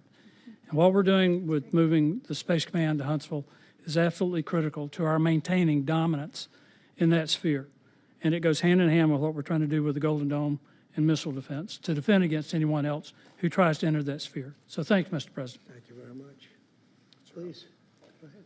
Thank you, Mr. President. And obviously, national defense is a huge issue. And when you look at the scores, Alabama was #1, and for political reasons, it was moved out of our state. But Mr. President, thank you for making priorities the defense and the warfighter and the safety of this nation. And in the big, beautiful bill, that Golden Dome will be built in Huntsville, Alabama, and we're grateful for that. Thank you. Listen, as chairman of the Armed Services Committee, I care very much about what's most important for our national security. And the president held a nationwide competition to determine where we should have this command. If y'all remember, at the end of that competition, where Alabama came in first, there was a lot of complaints from the other states who did not place well. He said, we'll do it over with new criteria to accommodate your concerns. Alabama came in first in that second competition. His Secretary of the Air Force reviewed the results, said it was fair, and the president named Huntsville. It was the Biden administration that decided to make it political, even though his own Secretary of the Air Force said it was a fair competition and it should be in Huntsville. So I want you to know I appreciate this president standing up and being strong and saying he's going to make this right and put it where it rightfully belongs, and that's Huntsville, Alabama. Thank you very much. Good job. So thank you all very much. You are going to leave me alone now? You're not going to call me anymore and talk about this subject, right? You promise? They'll start something else. But I just want to congratulate you. It's a very big deal. When you come out and when you leave the room, you'll see that we just, over the last few minutes, literally shot out a boat, a drug-carrying boat, a lot of drugs in that boat. And you'll be seeing that and you'll be reading about that. It just happened moments ago, and our great general, head of the Joint Chiefs of Staff, who's been so incredible, including what took place in Iran, knocking out potential nuclear power for a long time to come. I think within a month they would have had it if we didn't do what we did. But he gave us a little bit of a briefing, and you'll see. And there's more where that came from. We have a lot of drugs pouring into our country, coming in for a long time. And we just, these came out of Venezuela and coming out very heavily from Venezuela. A lot of things are coming out of Venezuela. So we took it out, and you'll get to see that after this meeting is over. Do you have any questions, please? Yeah, please. Thank you, Mr. President. Senator Tuberville talked about the cost savings Yeah. associated with this announcement. Can you talk about the strategic benefits by having Space Force Command headquartered in Huntsville? Well, it just works because we have so much else there. And having a central, you could call it a central command, but it really is a command station. Also, even locationally, where it is, and when you think about flying distances, if you can save a half an hour as fast as some of these planes go and things go, and even the rockets go, if you can save by having the best location. So we went out, as you know, to experts, and we had 4 different groups of experts. They all said this was the best location. I also loved it from the standpoint, I know the people of Alabama, they are great people, work hard, and there's no games, and they're very proud of it. And I would say they fought harder for it than anybody else also. A lot of states, 5 states really wanted it, but they wanted it more. And I kid you not when I say that these people, they spoke to me a lot. That's all they wanted to talk about. They didn't want to talk about the weather. They only wanted to talk about moving to this location, moving to Alabama, Huntsville in particular. So we're honored to do it. They really wanted it badly, and they got it. Peter? President Trump, something completely different, but about a big viral social media trend over the weekend. How did you find out over the weekend that you were dead? You see that? No. People didn't see you for a couple days. 1.3 million user engagements as of Saturday morning about your demise. Really? I didn't see that. You know, I have heard, it's sort of crazy, but last week I did numerous news conferences, all successful. They went very well, like this is going very well. And then I didn't do any for 2 days, and they said, there must be something wrong with him. Biden wouldn't do them for months. You wouldn't see him. And nobody ever said there was ever anything wrong with him, and we know he wasn't in the greatest of shape. No, I heard that. I get reports. Now, you knew I did an interview that lasted for about an hour and a half with somebody, and everybody saw that was on one of your competitors. I did numerous shows and also did a number of truths, long truths, and I think pretty poignant truths. No, I was very active over the weekend. They also knew I went out to visit some people at the club that I own, pretty nearby on the Potomac River. And no, I've been very active actually over the weekend. I didn't hear that one. That's pretty serious stuff. I'm glad it's Well, it's fake news. You know, it's just it's so fake. That's why the media has so little credibility. I knew they were saying, like, is he okay? How's he feeling? What's wrong? I said, I just left. And it's also sort of a longer weekend, you know, it's Labor Day weekend. So I would say a lot of people know I was very active this Labor Day. I had heard that, but I didn't hear it to that extent. Go ahead, Peter. We know that this country has a huge problem with school shootings. You've said that you're open to sending the National Guard pretty much anywhere. Would you ever consider sending an armed National Guardsman to every school?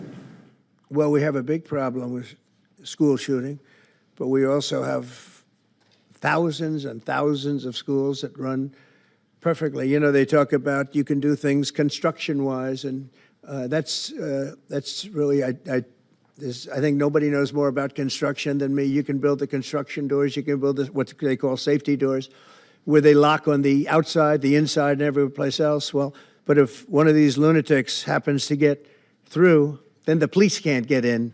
Then they're looking for keys all over the place, and it takes a lot of disadvantages to doing, spending billions and billions of dollars and actually making it safer in some way for some of these lunatics that we're dealing with. But I don't think so.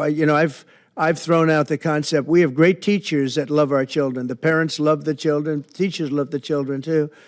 And if you took a small percentage of those teachers that were in the military, that were distinguished in the military, that were in the National Guard, et cetera, and you let them carry That's something that a lot of people like. I sort of liked it. I'd have to be studied, but they're trained. They know about weapons. You can't do it with every teacher because most teachers don't know, and But I always thought that would be an alternative.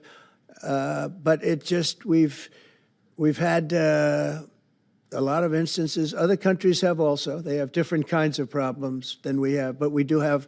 There's something going on. And it's a bad thing. Yes, please. Have you spoken with President Putin in the past week? Have you spoken with President Putin in the past week? Yeah, I don't want to. I have learned things that will be very interesting. I think in the next few days you'll find out. Will there be any consequences if there isn't some type of announcement of a meeting with President Putin and President Zelensky? Yeah, and what could those consequences be? We're going to see what happens. We're going to see what they do and what happens. I'm watching it very closely. Last week, they lost 7,000, between the two countries, 7,313 soldiers, to be somewhat exact, for no reason whatsoever. And they're Russian and they're Ukrainian, but, they're soldiers. I want to see it end. Yeah. Mr. President, have you decided you're definitely going to send National Guard troops to Chicago? I didn't say when, but the answer is, look, Chicago's very interesting because I watched Pritzker get up and say we don't need help, we're safe. But 2 weeks ago, they had 6 people murdered, and they had 24 people hit by bullets. Last week, as you know, it was 7 people, 24 people hit, and 7 people died. And then over the last 2 days, that was the crown jewel. They had, I guess, 9 or 10 killed, and 50 hit with bullets. And you have this governor get up, who's a terrible governor. Probably he and Gavin Newsom would be probably the 2 worst and most naive. They're naive. Either they're naive or they're very untruthful. And he'll say, we don't want any protection. We don't need. So in the last 3 weeks, he's lost almost 20 people killed. There's no place in the world, including you can go to Afghanistan, you can go to places that you would think of. They don't even come close to this. Chicago is a hellhole right now. Baltimore is a hellhole right now. Parts of Los Angeles are terrible. If we didn't put out the fires, and I mean the other fires, the bullet fires, they didn't do a good job they should have had the water coming down, like I said. We had to release the water. We had to go in and release the water to L.A.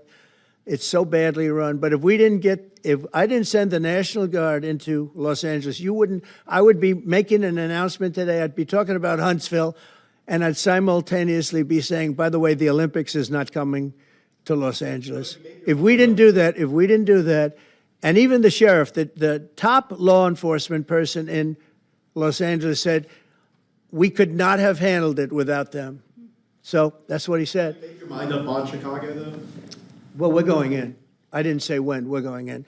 When you lose, look, I have an obligation. This isn't a political thing. I have an obligation. When we lose, when 20 people are killed over the last 2.5 weeks, and 75 are shot with bullets. So let me tell you a little story about a place called D.C., District of Columbia, right here where we are. It's now a safe zone. We have no crime. It's in such great shape. You can go and actually walk with your children, your wife, your husband. You can walk right down the middle of the street. You're not going to be shot, Peter. You're safe. Everyone likes you anyway. They probably wouldn't do it. But it's so dangerous. And there are people in this audience you've suffered greatly. There are people in this audience that have been mugged and hurt badly, and they don't want to talk about it. Maybe you were very brave in talking about it. You made quite an impression on a lot of people. I appreciate it. But there were other people in this room that have been hurt very badly just walking down the street in D.C. Washington, D.C. is a safe zone right now. It's a safe city. The restaurants are open. They're booming. You can't get a restaurant. New restaurants are announcing that they're going to be open. This took place in 12 days. Now, it's 15 days, but 3 days ago, it became what's known as a safe zone. It's a safe city. And this city was really bad, really, really bad. We took 1,600 people out, hardcore criminals that will not be coming back anytime soon. And we're very proud of it. To have our nation's capital lose every week. You know, it was like years, many years, where every single week somebody was killed for many, many, many consecutive weeks. This went on for years. And then we had, last week it was announced that nobody was killed last week. And I made that announcement in front of a very distinguished leader of a country. And I'm saying proudly, ladies and gentlemen, nobody was killed in Washington, D.C. this week. He looked at me like, what's that all about? I say, yeah, we have a little bit of a crime problem, and we don't have a crime problem in Washington anymore. And the mayor has been very helpful, and the police commission has been very helpful, and it's been a great team. And I would love to have Governor Pritzker call me. I'd gain respect for him and say, we do have a problem, and we'd love you to send in the troops, because you know what? The people, they have to be protected. I saw today on one of your networks, not a friendly network, except really the opposite, I would say, very unfriendly network, and they interviewed about 12 people on this morning. Most of them were African American, they were black, and they were saying, please, please, please let the president send in. These were people from Chicago. Please, we need help. We need help. We can't walk outside. We're petrified. If the governor of Illinois would call me up, I would love to do it. Now, we're going to do it anyway. We have the right to do it because I have an obligation to protect this country. And that includes Baltimore. I saw where Governor Moore was asking me to take a walk down the street of Baltimore. Well, Baltimore is a very unsafe place. It's rated number 4 in the city, one of the most unsafe places anywhere in the world. But, you know, we took care. This was a beautiful thing that happened in Washington because we showed that it could be done. And this wasn't just sending big, strong guys, and they are big and they are strong. You know, we had a great decision from the Supreme Court that had to do with sort of talent. It had to do with you are put down based on merit. You can hire based on merit.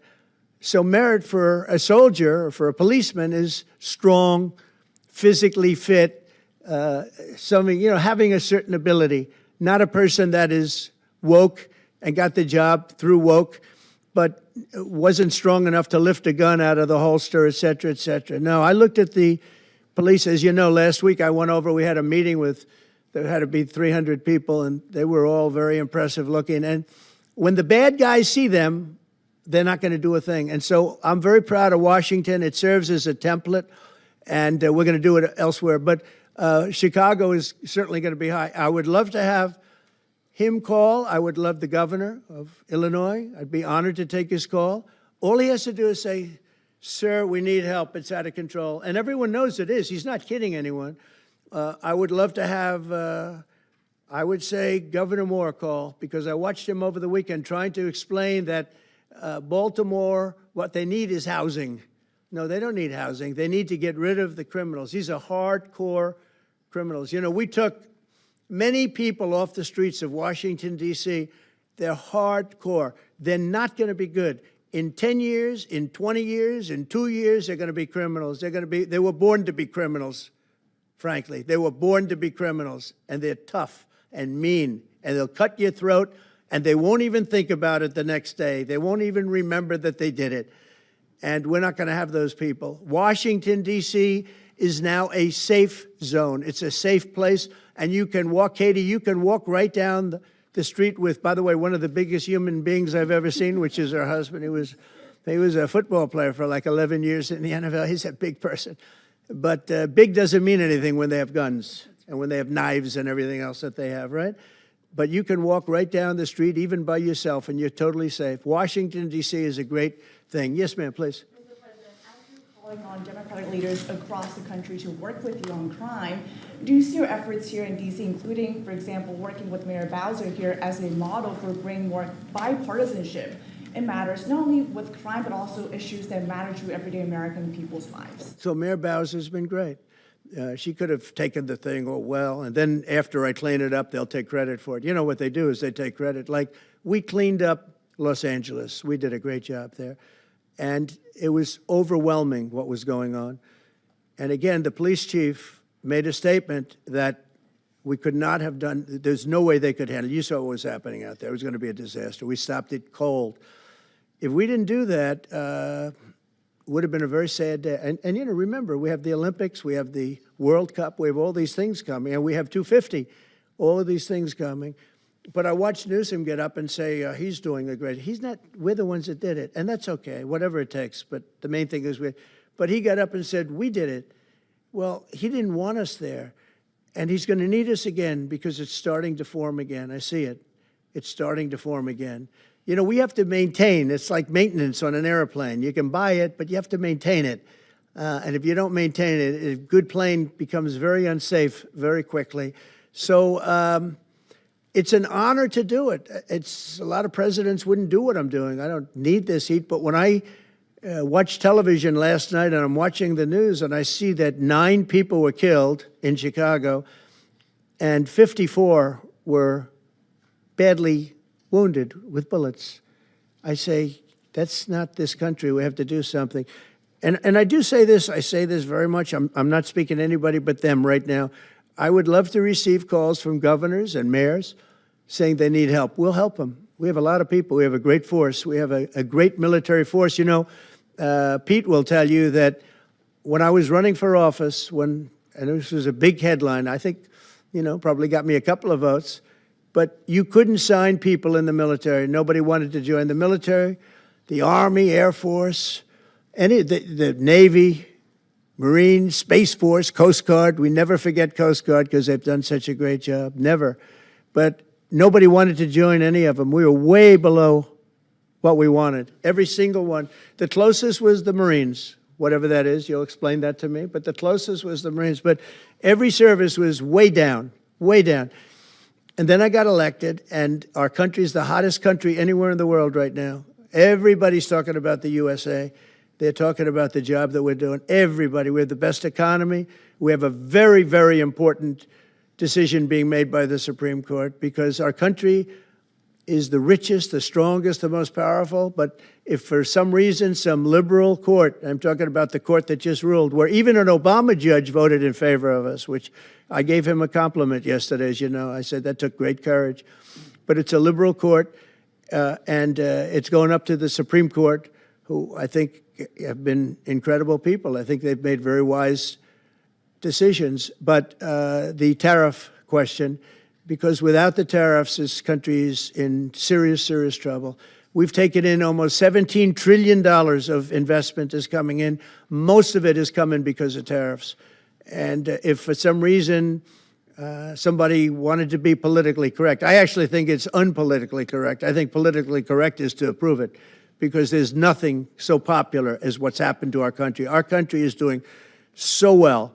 But we had a liberal court gave us a very shocking ruling, and that ruling is basically saying that the trillions of dollars that are pouring into our country, putting us in a position like no country is anywhere in the world, that they'd like to see us that taken away. By the way, a lot of the people behind that lawsuit, that particular, are from foreign countries. I might add. There's a video that is circulating online now of the White House where a window is open to the residents upstairs and somebody is throwing a big bag out the window. Have you seen this? No, that's probably AI generated. So Actually, you can't open the windows. You know why? They're all heavily armored and bulletproof. So that's a fake video? Well, it's got to be because I know every window up there. The last place I'd be doing it is that because there's cameras all over the place, right? Including yours. No, but every window, I've never seen a window that's, in fact, my wife was complaining about it the other day. She said, love to have a little fresh air come in, but you can't. They're bulletproof.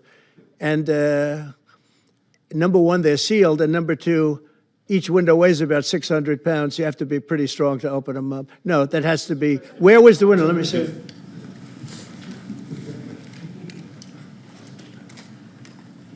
Maybe from the renovations?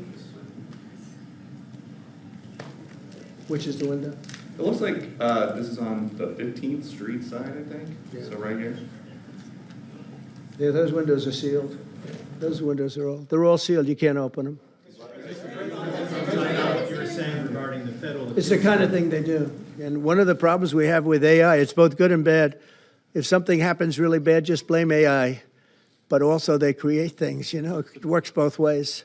If something happens that's really bad, maybe I'll have to just blame AI. But there's truth to it because I see so many phony things. I saw something as I was growing up, from the time I was a baby till now. I said, who did that? It was AI generated. So it's a little bit scary, to be honest with you. But those windows are all very heavily sealed. Thank you, Mr. President. I want to follow up with what you were saying regarding that federal appellate court that ruled against you and your administration as it relates to your ability. Well, they ruled against our country, the court, and they ruled against us before. It's a very liberal court. You called it highly partisan in your Well, it social certainly media is. It certainly and is. in fact, it was along ideological lines, 7-4. Well, except that we actually got one of the Obama judges that was appointed by President Obama voted in favor of the tariffs because he felt it was imperative for our country to thrive and survive even. And I gave him credit. I said, you know what? That took a lot of courage for him to do it because you don't see that often. So my question is, I suspect you're going to appeal that all the way to the Supreme Court. Well, we already have, yeah. In fact, we're doing something else. We're going to be going to the Supreme Court, we think, tomorrow because we need an early decision. I mean, look, the financial fabric of our country, we're a rich, incredible country right now.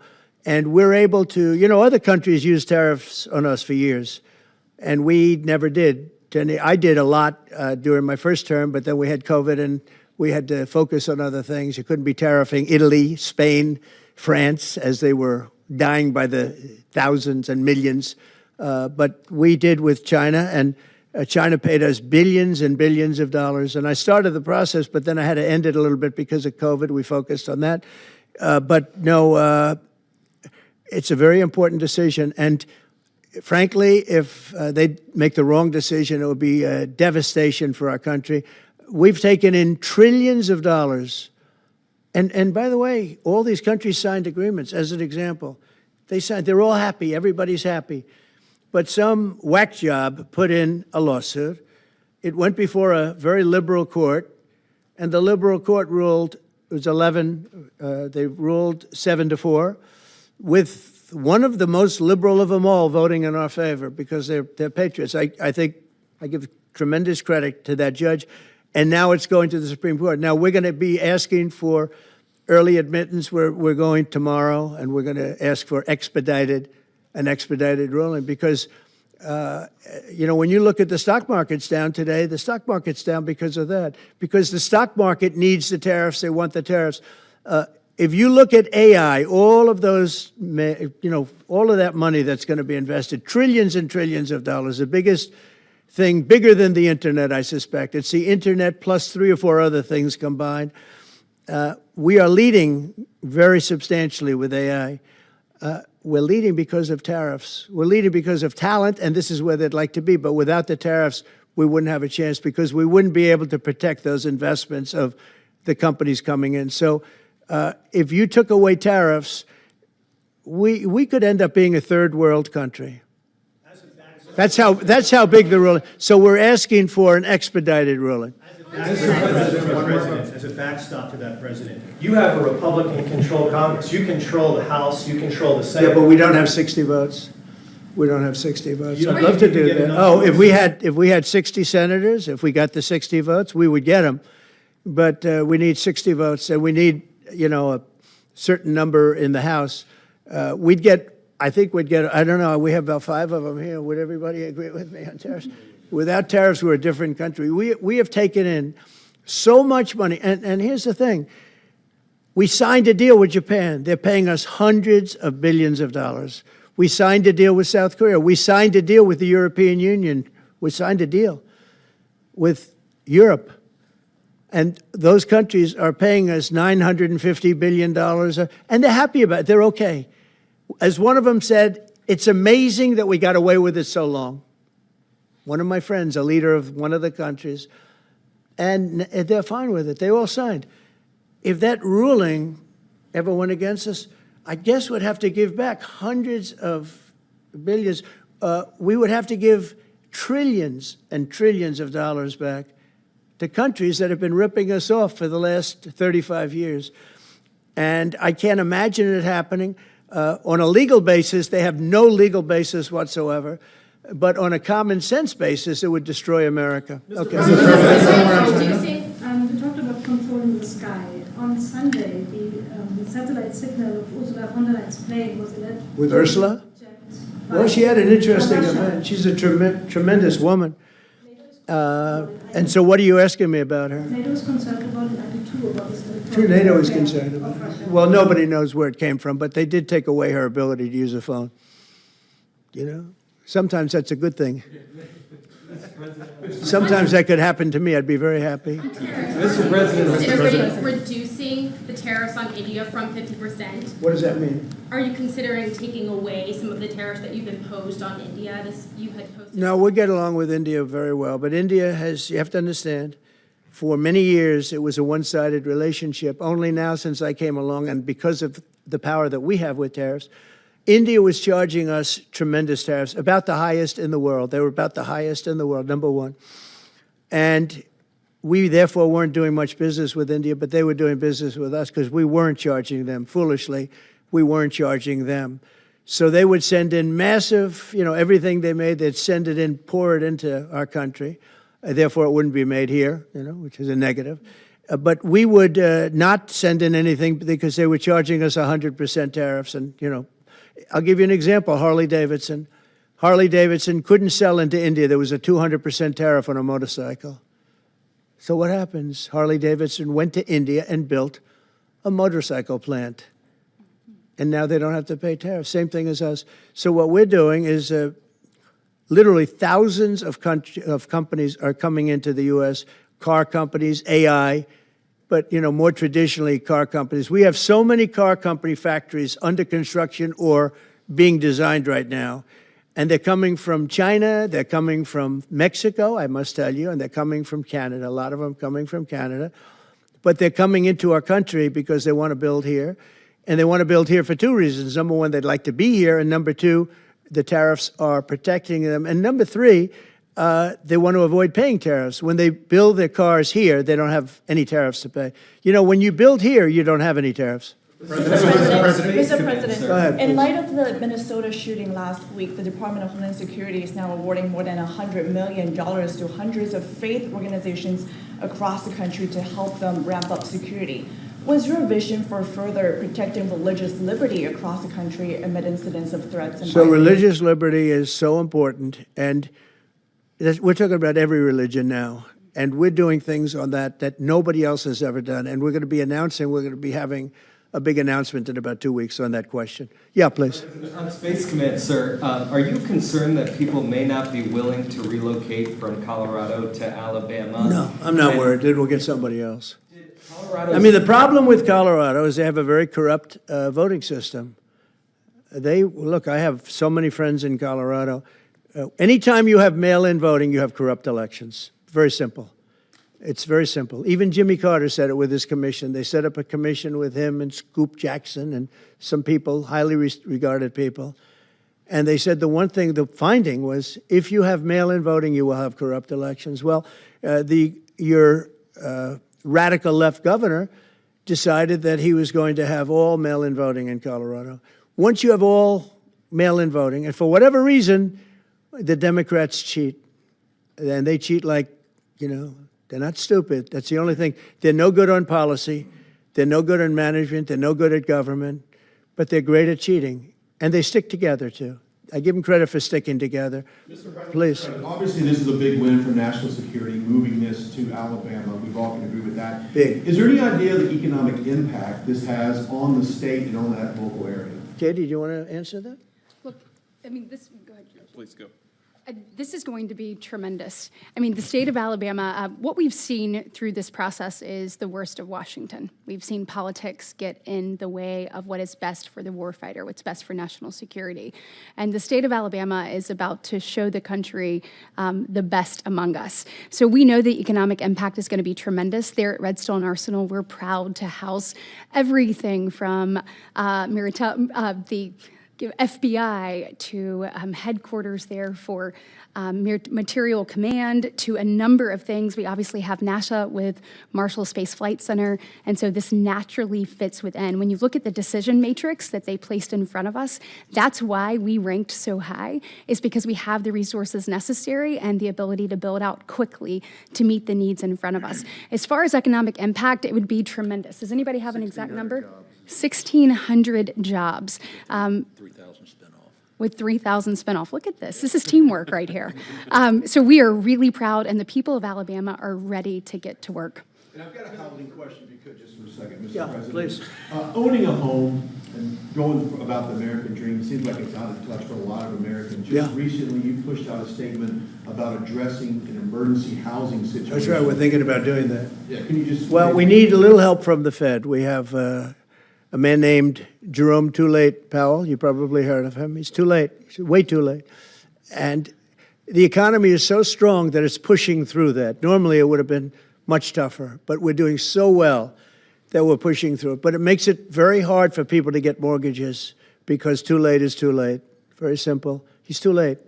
And probably political, whatever. He wasn't too late before the election. Before the election, he was cutting rates, right? Because he was hoping that, I guess, Biden would get in or that Kamala would. He was a big Biden guy. Explain that one. And then he was a Kamala person. But he was hoping, I guess, she'd win, I guess. I don't know. It didn't work out too well. But, yeah, we need a very serious cut. You know, I think that if you look back many decades ago, the United States was always the lowest, even if they were doing badly. The United States was, because without the United States, everything in the world would die. It's true. It's so powerful. It's so big. And I made it really big in the first 4 years. Then it started to degenerate with what this Biden administration did. But we built it up to a level that I never thought we could be at this quickly. We're the hottest, we're the best financially. The money coming in is so big because of tariffs and other things, but because of tariffs. Tariff gets us even those other things. Plus, it gets us great negotiators. I settled 7 wars, and numerous of those wars were because of trade. And numerous of the trade deals that I made were because of tariffs. It gives you a great negotiating ability. If that ability were taken away from us by a liberal court acting on essentially foreign nations, asking to get help from the United States government, when they've been doing this to us for 40 years, that's why we have $38 trillion in debt. We won't have it for long if they let us, if they allow us to do what everybody knows we should be able to do. Yeah, please. Mr. President, another Biden-era action that you're now reversing is that you signed a deal last week to make federal buildings adopt and embrace classical architecture styles again. Can you talk to us about why you do that, and also what's your vision? Well, we want to see beautiful buildings. Now, you know, it's in the eye of the beholder. I've seen architectural reviews over the years. I'm an expert at it. I've gotten a lot of great reviews. But I've seen buildings that I didn't think were very good get great reviews, and I've seen great buildings get bad reviews. So, but it's just a standard. We want to have a good standard. We're building something here, you know, for 150 years they wanted a ballroom at the White House. We're doing something at the highest level, using great architects and all. And, you know, it's very exciting. But we have a lot of interesting things happening architecturally in D.C. And D.C. is like a different place. And, you know, even the contractor said, sir, we walked down today, we feel like much safer. It's like a different place. Washington, D.C. is great. Now, we're going to also beautify it. We're going to put a topping on the roads. We're not going to rip them apart and take 4 years to build a road that was exactly the same by the time you build it. But we're going to put toppings. We're going to put new medians in. We're going to get the graffiti off. We're going to put tiles up in the tunnels where the tiles are missing. We'll do the whole tunnel instead of, you know, a little area where you see new tiles, old tiles that never look too good, but they could use it. You know, they've been up for 50 years. They've served their duty. But we're going to make this within about a 20-mile radius from the White House. We're going to have this place spick and span. It's going to be crime-free, and it's going to be spick and span. It's going to be, you'll be proud of Washington again. Go ahead, please. Sir, China's having a massive military parade that President Putin and Kim Jong-un will be attending. Do you interpret that as a challenge to this? And are you concerned at all about those countries trying to be some sort of counterweight? Not at all. China needs us, and I have a very good relationship with President Xi, as you know. but China needs us much more than we need them. No, I don't see that at all, no.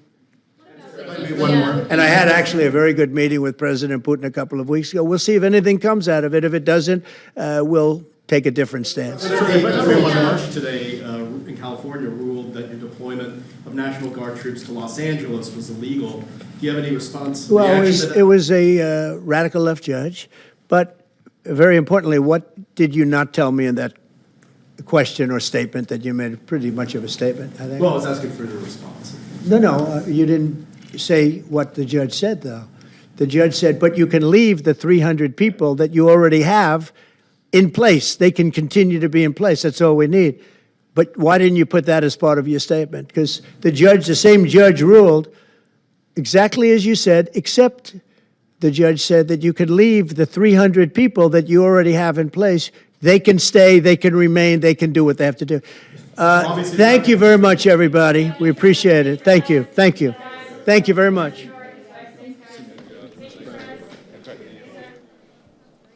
Thank you, guys. So obviously President Trump was quite sharp, and he proved it at the end there when he knew exactly what the order said and recognized very quickly that the guy talking didn't know what he was talking about and called him out on it. So there were some people in chat, and obviously some people had bought into the BS in terms of what the media had been saying. Obviously he wasn't dead. And then there were other people saying he looked stiff or like something wrong. So in case you don't know, and I'm not sure how many of you do know because, you know, none of my business, but if you've ever been around somebody with a heart attack, my dad had a heart attack. They're not standing up for what amounts to be an hour or so a couple days later and going through the stress of hosting a press conference. Not going to happen. You need to relax. Do not raise your stress. No, that's not going to happen. What did Trump do this weekend where everybody didn't see him? Well, he was probably like the guy I think he is. He was probably watching some football. He was probably enjoying a few days off. As he said, it's a holiday, you know. Where everything's under control. I'm just going to rest, watch some football, have some fun, have some guests over, go play golf. I don't know. But obviously what I do know is that man did not have a heart attack. They probably said, just chill for a couple days, whatever. Who knows? Whatever.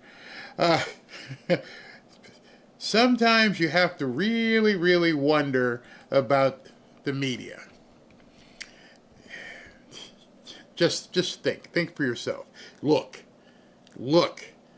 People you've known who have heart attacks, even light heart attacks, they're not telling you, hey, go up and stand for an hour and talk about something, and then bring on stress of these idiots asking you questions. Speaking of those questions, one of the questions that he brought up, something going back to the whole prosperity thing. That prosperity thing is, what's that? Yeah, somebody goes, my dad had a heart attack, and it says, yeah, he was not up and walking around in 2 days. No, it didn't happen. The whole prosperity thing, one of the problems is, and I showed you guys the bus yesterday that got converted into a home, and there have been some other things, and I've said, you have to live where you can afford. You have to live where the job is. And some idiot reporter just said that. I could not believe that the reporters just said to President Trump, well, what do you mean? They might have to move out of Colorado? Yeah, we're going to be in Alabama. Your job is waiting for you. It's just not going to be in Colorado. At that point, you have the choice. Wow, my job is going to be in Alabama. Do I get my same pay? Yeah, so it's probably going to be cheaper than Colorado, moving from a blue state to a red state. What's your problem? I'm pretty sure real estate in Huntsville, Alabama is cheaper. So much cheaper. And I told you guys yesterday, as I said, start listening, writing your notes down, right? So my note today, okay, Huntsville, Alabama. Maybe Barry should be looking for some rental property in Huntsville, Alabama. So guess what I'm going to do as soon as this show is over? I'm going to start looking for properties in Huntsville, Alabama. Who knows? I may say it's my primary residence since it doesn't seem to matter anymore. Let me get a cheaper mortgage. I live there. Wink, wink. Because everybody says it's okay. I'm going to show you that tonight. It's no problem if you just have made a mistake. So I'll go ahead and get a principal residence mortgage in Huntsville. Probably get a nice 3-4 bedroom house for about $200,000, and then I'll get a first time home buyer's mortgage for like 3%. Put 6 down, and then rent it out to somebody who's moving from Colorado. Cha-ching! It's too easy. It's too easy. Now, obviously, I couldn't do that because I'm a law-abiding citizen. But I will look at finding some house close to where they're going to be doing this. So by research in real time, as I'm talking to you, they're going to be doing something in Huntsville, Alabama. Where are they going to be doing this Space Force stuff? What city? What zip code? Now, let's start looking at buying houses in Huntsville, Alabama. Because we already know what's happening. So if you look for cues like that, you don't even have to have insider trading. It's not insider. He just told you. Yeah, we're moving this entire operation, 1,600, 3,000, 5,000 people are going to be working here in Huntsville, Alabama. Number one, if I need a job, I'd be applying. Number two, those people are going to need someplace to live, providing that they're not already in Huntsville. So if you know right now, you just heard the exact same information I heard. I have no advantage over you. Huntsville, Alabama is the place that you want to be, so load up the truck. So I'm telling you exactly what I'm doing. I will be calling Ashley after this show is over and say, let's do some research in Huntsville, Alabama. Let's find some houses close to where that base is going to be. Find out where the base is. Find out where they're going to put this. And get going before the people who live there realize what's coming. Hey, honey, for some reason, this guy in Florida just gave us an offer for our property, and it's more than it's worth. Wow, we should take that. You should take it now. Take it now. See, that's how it works. Just that simple. People say there's no opportunity. He just gave me an opportunity. Don't know if I'll find it. Maybe they all know already. Maybe the word's like, hey, up your prices. Oh, housing is too expensive. Why is housing too expensive? Because the people in Huntsville all know right now their property is about to have more value. So if you bought in Huntsville yesterday, you're sitting pretty. So when all the people come and start screaming about, oh, the properties are too expensive, why do you think Huntsville, Alabama tomorrow will be more expensive than it was last Friday? You just heard. I just told you. There are going to be people now who are going to be looking at Huntsville, Alabama, saying, I want a 10% return, or I'll take a 9% return. I'll be able to pay this much, and they'll give me a 9% return, and I know where the workers are coming from. See, when you train your mind to think that way, things are so much different. So much different. By the way, talking about trading minds to think differently, you are absolutely going to want to pay attention to this offer I'm about to make you. Stop what you're doing, think, and understand. I'm about to talk to you about this red knife here. I'm going to talk to you about this red knife here in a way you haven't been talked to since we have offered it. So you ready for this? Let me tell you a little bit about what's about to happen here. Patriot Addict is back again, and as you know, they've been giving away their incredible Trump sign knives for free. That's the black one. But, with a twist. Patriot Addict back again, and as you know, they're giving away their badass Trump red knives for free. But here's the twist. Everybody listening? Because right now, their website should be flooded when I tell you this.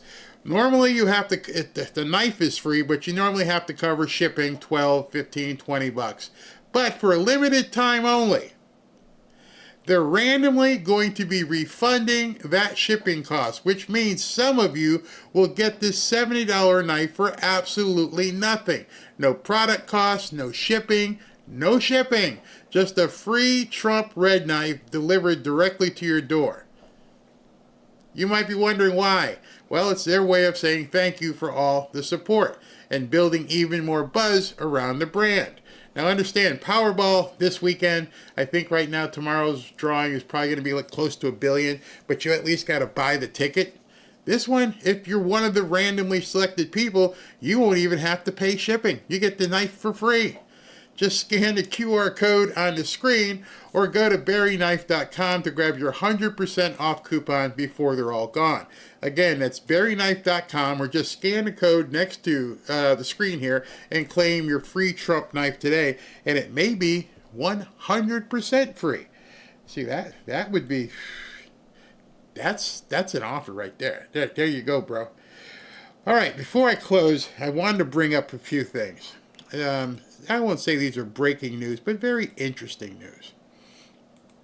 Those of you who heard, they were talking at the end about the lawsuit that said you can't have the military in Los Angeles.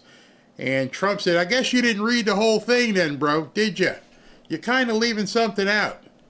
And what he said was, in that order, which they're still going to appeal, it said you can leave like 300 or so in place right now.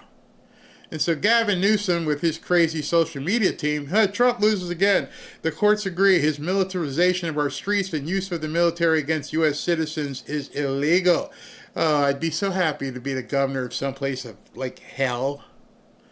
But anyway, the state attorney, or acting U.S. attorney, the military will remain in Los Angeles. This is a false narrative and a misleading injunction.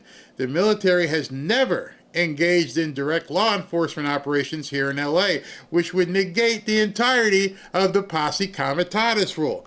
The Posse Comitatus rule says you cannot basically do law enforcement. They're not doing law enforcement. They're quelling riots. They are doing things to get newcomers out. And in doing so, the crime has gone down in certain areas just by getting these deadbeats out. So this, you can almost see what the appellant brief is going to be. They protect our federal employees, our property, so our federal agents can safely enforce federal laws in the face of the thugs being unleashed and encouraged by state and local politicians. So you, without reading the brief that they're going to file, you just read it. Like, hey man, if you want your city to be a hellhole, go ahead. Just don't mess with the buildings here and get out the way while we're enforcing federal laws. Yeah, see how easy that was? But Gavin Newsom wants you to think, oh, they can't be here. Nah. And Trump just reiterated, not bad for a guy who just had a heart attack, supposedly. Hey, you didn't read the whole thing, did you? See, if you're a real reporter, you'd be reporting the real stuff. It does not say we have to leave. It says we can't do this. Didn't say we can't do that. So, he's still going forward. And then before I close, I wanted to show you something, and I'm going to talk to this psychiatrist tonight. I don't know if it's psychoanalyst, whatever he is tonight. Because something's really wrong about this whole LGB you-know-what. Is it real, or is it Memorex? I'm going to show you something, because I saw this from Elon Musk, and it's very interesting. My observation is that a major driver of white males becoming trans is the relentless propaganda portraying white men as the worst human beings. If those lies land, especially during vulnerable teen years, and they are given an option to be a celebrated group, some will do it. I showed you that earlier. Now look at this chart that somebody put here. Somebody called the rabbit hole. As of 2022. Nearly 20% of Gen Z is in that celebrated group. Something doesn't seem natural. It's more likely a sign of social contagion. So before I go any further and show you that, I looked it up. Gen Z, those who are in Gen Z would be now between the ages of 21. Let me just see, make sure I got that right. Gen Z, 1997. So, wait a minute. That's even older. If you were born in 1997, you would be 27 right now. Am I correct with that? Yes. Yes, you would be 27. And it goes through 1997 to 2004. So it's those, between 22, 27, 28, 29. I want to show you this chart, and it's going to blow you away. 2014, the Gen Z was just getting started. 2017, what happened right here? What happened that all of a sudden those people in Gen Z were rushing to become a part of this celebrated group, as Elon said? I mean, it absolutely, when you look at the chart, you can see it absolutely exploded. And that's the only demographic in which it has exploded. How is that possible? Again, you're looking at a mathematical anomaly. It's not possible.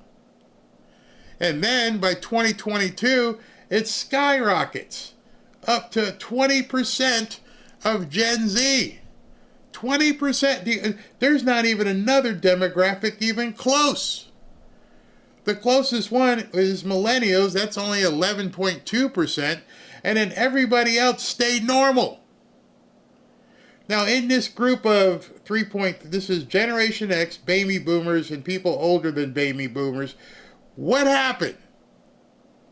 How did this just explode in that one demographic off the charts? I think you go back to what Elon said. If those lies land, especially during vulnerable teen years, they are given an option to be a celebrated group, some will do it. It became fashionable and celebrated to join this group. And numbers don't lie like that. I mean, there are some people like, well, yeah, back then, no, people didn't like to let people know that they were part of it. I'm sorry. Did you think we didn't know when we saw them? There were gay people when I was growing up. My aunt was gay. We didn't understand. Why is her friend always staying here? We didn't know who it was, but she was gay.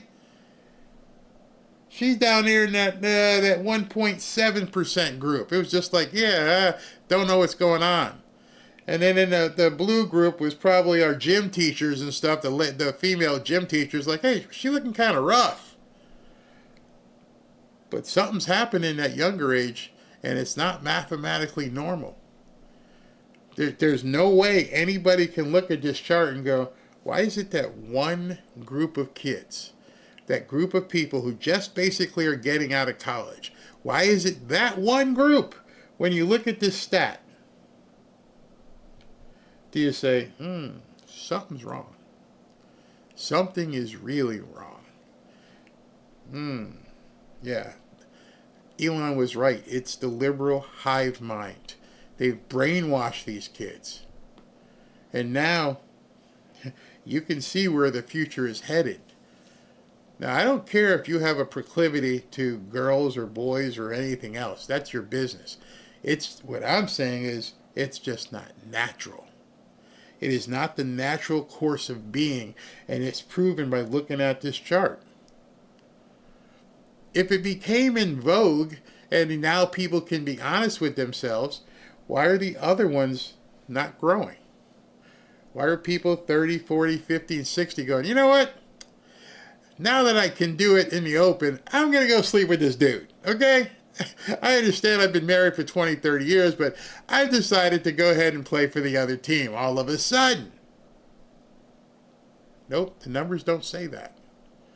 So why are Gen Z so completely off the chart? So completely off the chart is where you can't even turn on a movie. I'm going to talk to you about that later. Even Snoop Dogg's like, what in the hell? I went to see a movie and this broke out. That's not supposed to how it's be. You know, people used to market to the masses. That group of people who had discretionary income, and that's who you marketed to. And now you can't turn on a new television show or movie or anything without seeing Sally and Susie hanging out. Or Fred and John. You're like, hey man. Or them changing a classic movie. And now, what is this? It's because they're appealing to that young group of impressionable nuts.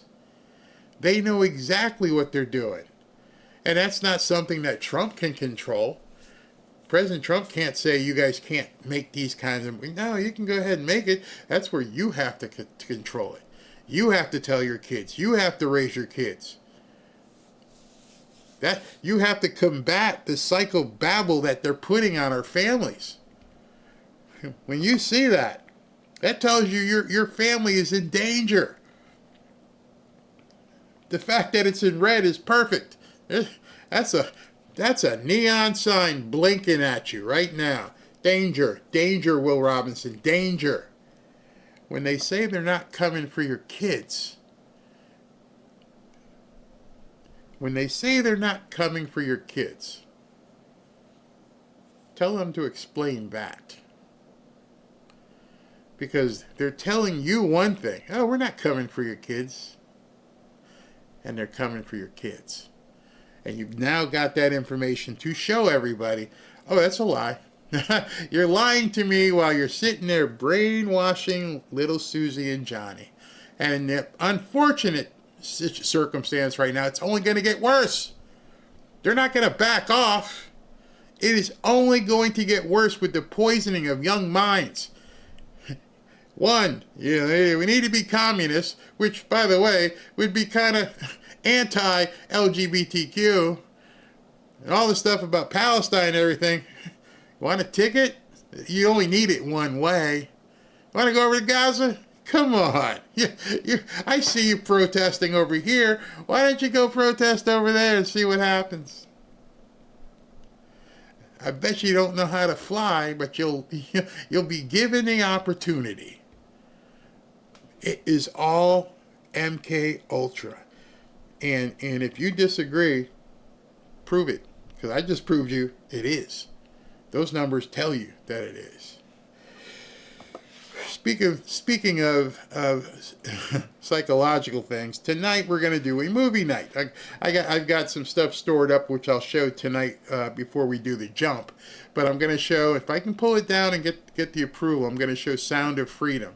I noticed a lot of people in the chat were like they haven't seen it. Gird your loins. Pray. It is very strong. Not all in the language, the content of what happens to kids, what they don't want you to hear about, what they don't want you to know, is very shown very well in this movie. So tonight, if I can do it, we're going to do it. Let's see here. Elon kind of nailed it, but Barry brings the data. I'm sure Elon saw that data too, with what's happened to his kids. Yeah, my Gen Z daughters won't have anything to do with me because me being against their ideology. They're being taught this. That's so sad. That is so sad. It's upsetting. I don't know if you're talking about the movie or the chart, but both. Children's programming on YouTube with satanic symbols, and you absolutely cannot watch anything more that is not woke. I mean, there's what show was it I wanted to watch? Because I like crime dramas and things of that nature, and I don't know, it's a new police thing, and as soon as she got off work, where'd she go? Right to her. If it makes up this much of the population, why does everything have it? That's why I like Angel Studios, because they don't scare people very. I'm scaring people with facts. That's all I got. Oh my goodness, my son knows he's a boy. Exactly. They are lost. Unfortunately, not yet, but it's going to take a lot of work to right this ship. And you can't count on Trump to do that. That's way too much. Sound of Freedom is a great movie. God bless those individuals setting the captives free. Yeah, it's about child you-know-what. I forgot to tell you that. I was watching Lefties Losing It before I jumped on the chat. I didn't know there were so many trans that killed me. I didn't know where. You know what's funny? A lot of them, after seeing that, they're going to go, well, Trump's left eye looked like his eyebrow had been cut or something. And did he have an intravenous thing on his hands? And like, you know, I'm only 65. I just recently turned 65. And I have to tell you, I have a little, well, I don't know where is she. She's not in here. I have a little pit bull. Actually, it's a Maltese, but she thinks she's a pit bull. And I don't know, for whatever reason, at about 7:30, 8:30 at night, she starts zooming. and she's up and down, up the couch and around, and then she decides, I'm gonna bite you, and she starts taking like nicks out of my arm.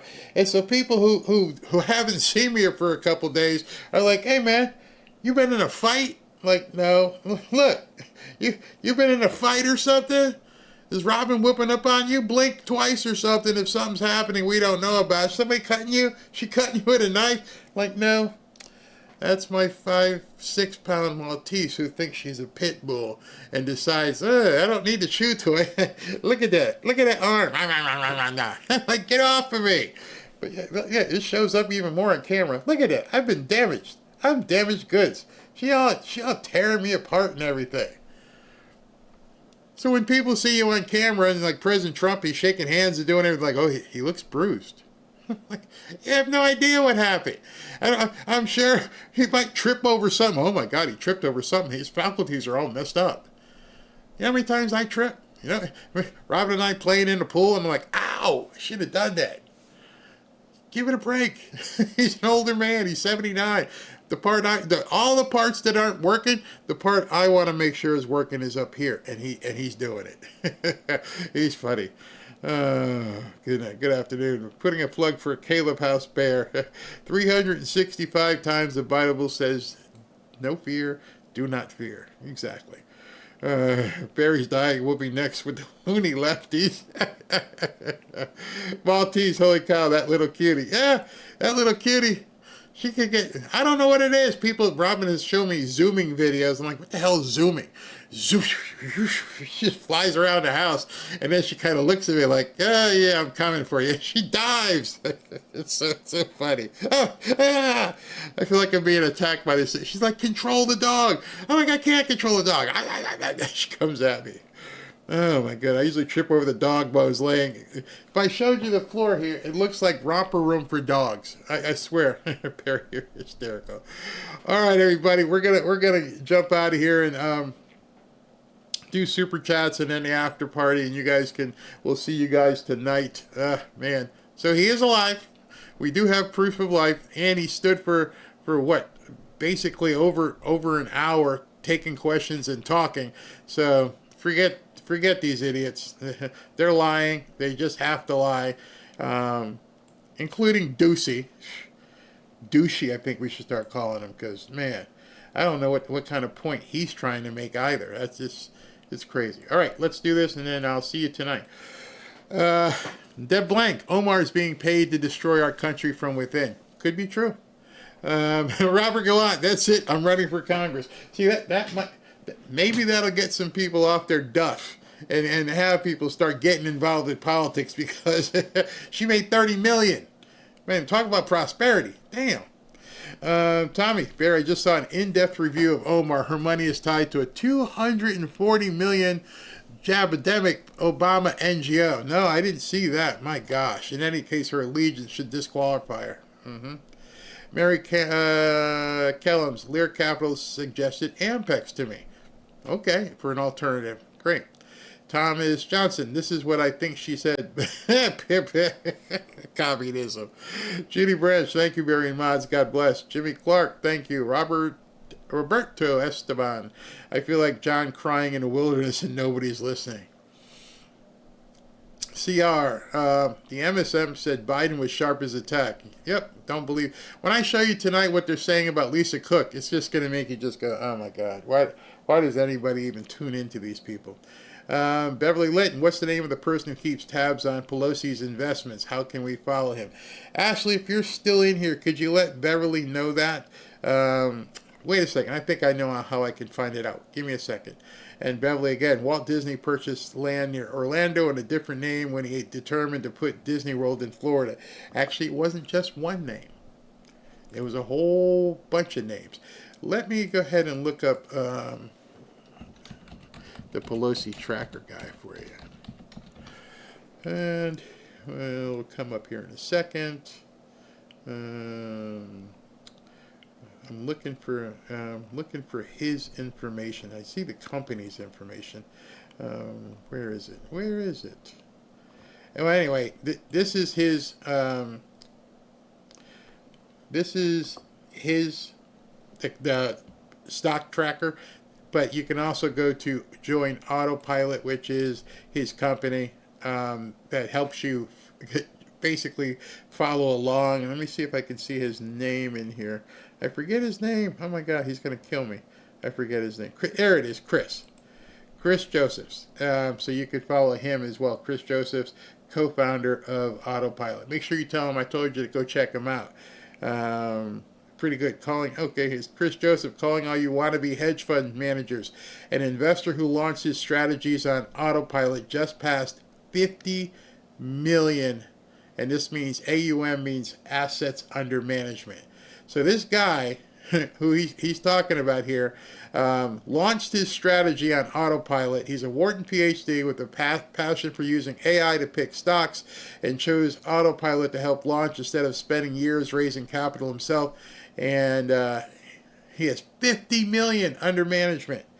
For those DMing me with questions on how to launch, you can join our wait list below. You know, Ashley, we may need to get Chris back on, so people who might be interested in launching a fund, if you're there, and you might be thinking, wait, how do you make money if you launch a fund? Well, a percentage of that fund raised, that money assets managed, you get a fee, a stipend from that. So if you got 50 million under management, and people are putting their money with you, and they're making money, you might make 1%, 2%, 0.5%. Do the math. And then you can look at what Chris has got, and Chris has got 800 million. Where was that? I thought he put it out. Yeah. Wait a minute. Maybe it was on this page. Where is it? What are they talking about? Yeah. 800 million under management. By the way, did I tell you he's a real young guy? Real young guy with 800 plus million under management. Imagine if he only got a 0.5% fee. How much money he's banking, including what he's investing. But nonetheless, a lot of people say you can't be done. Beg to differ. All right, see you guys tonight.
know,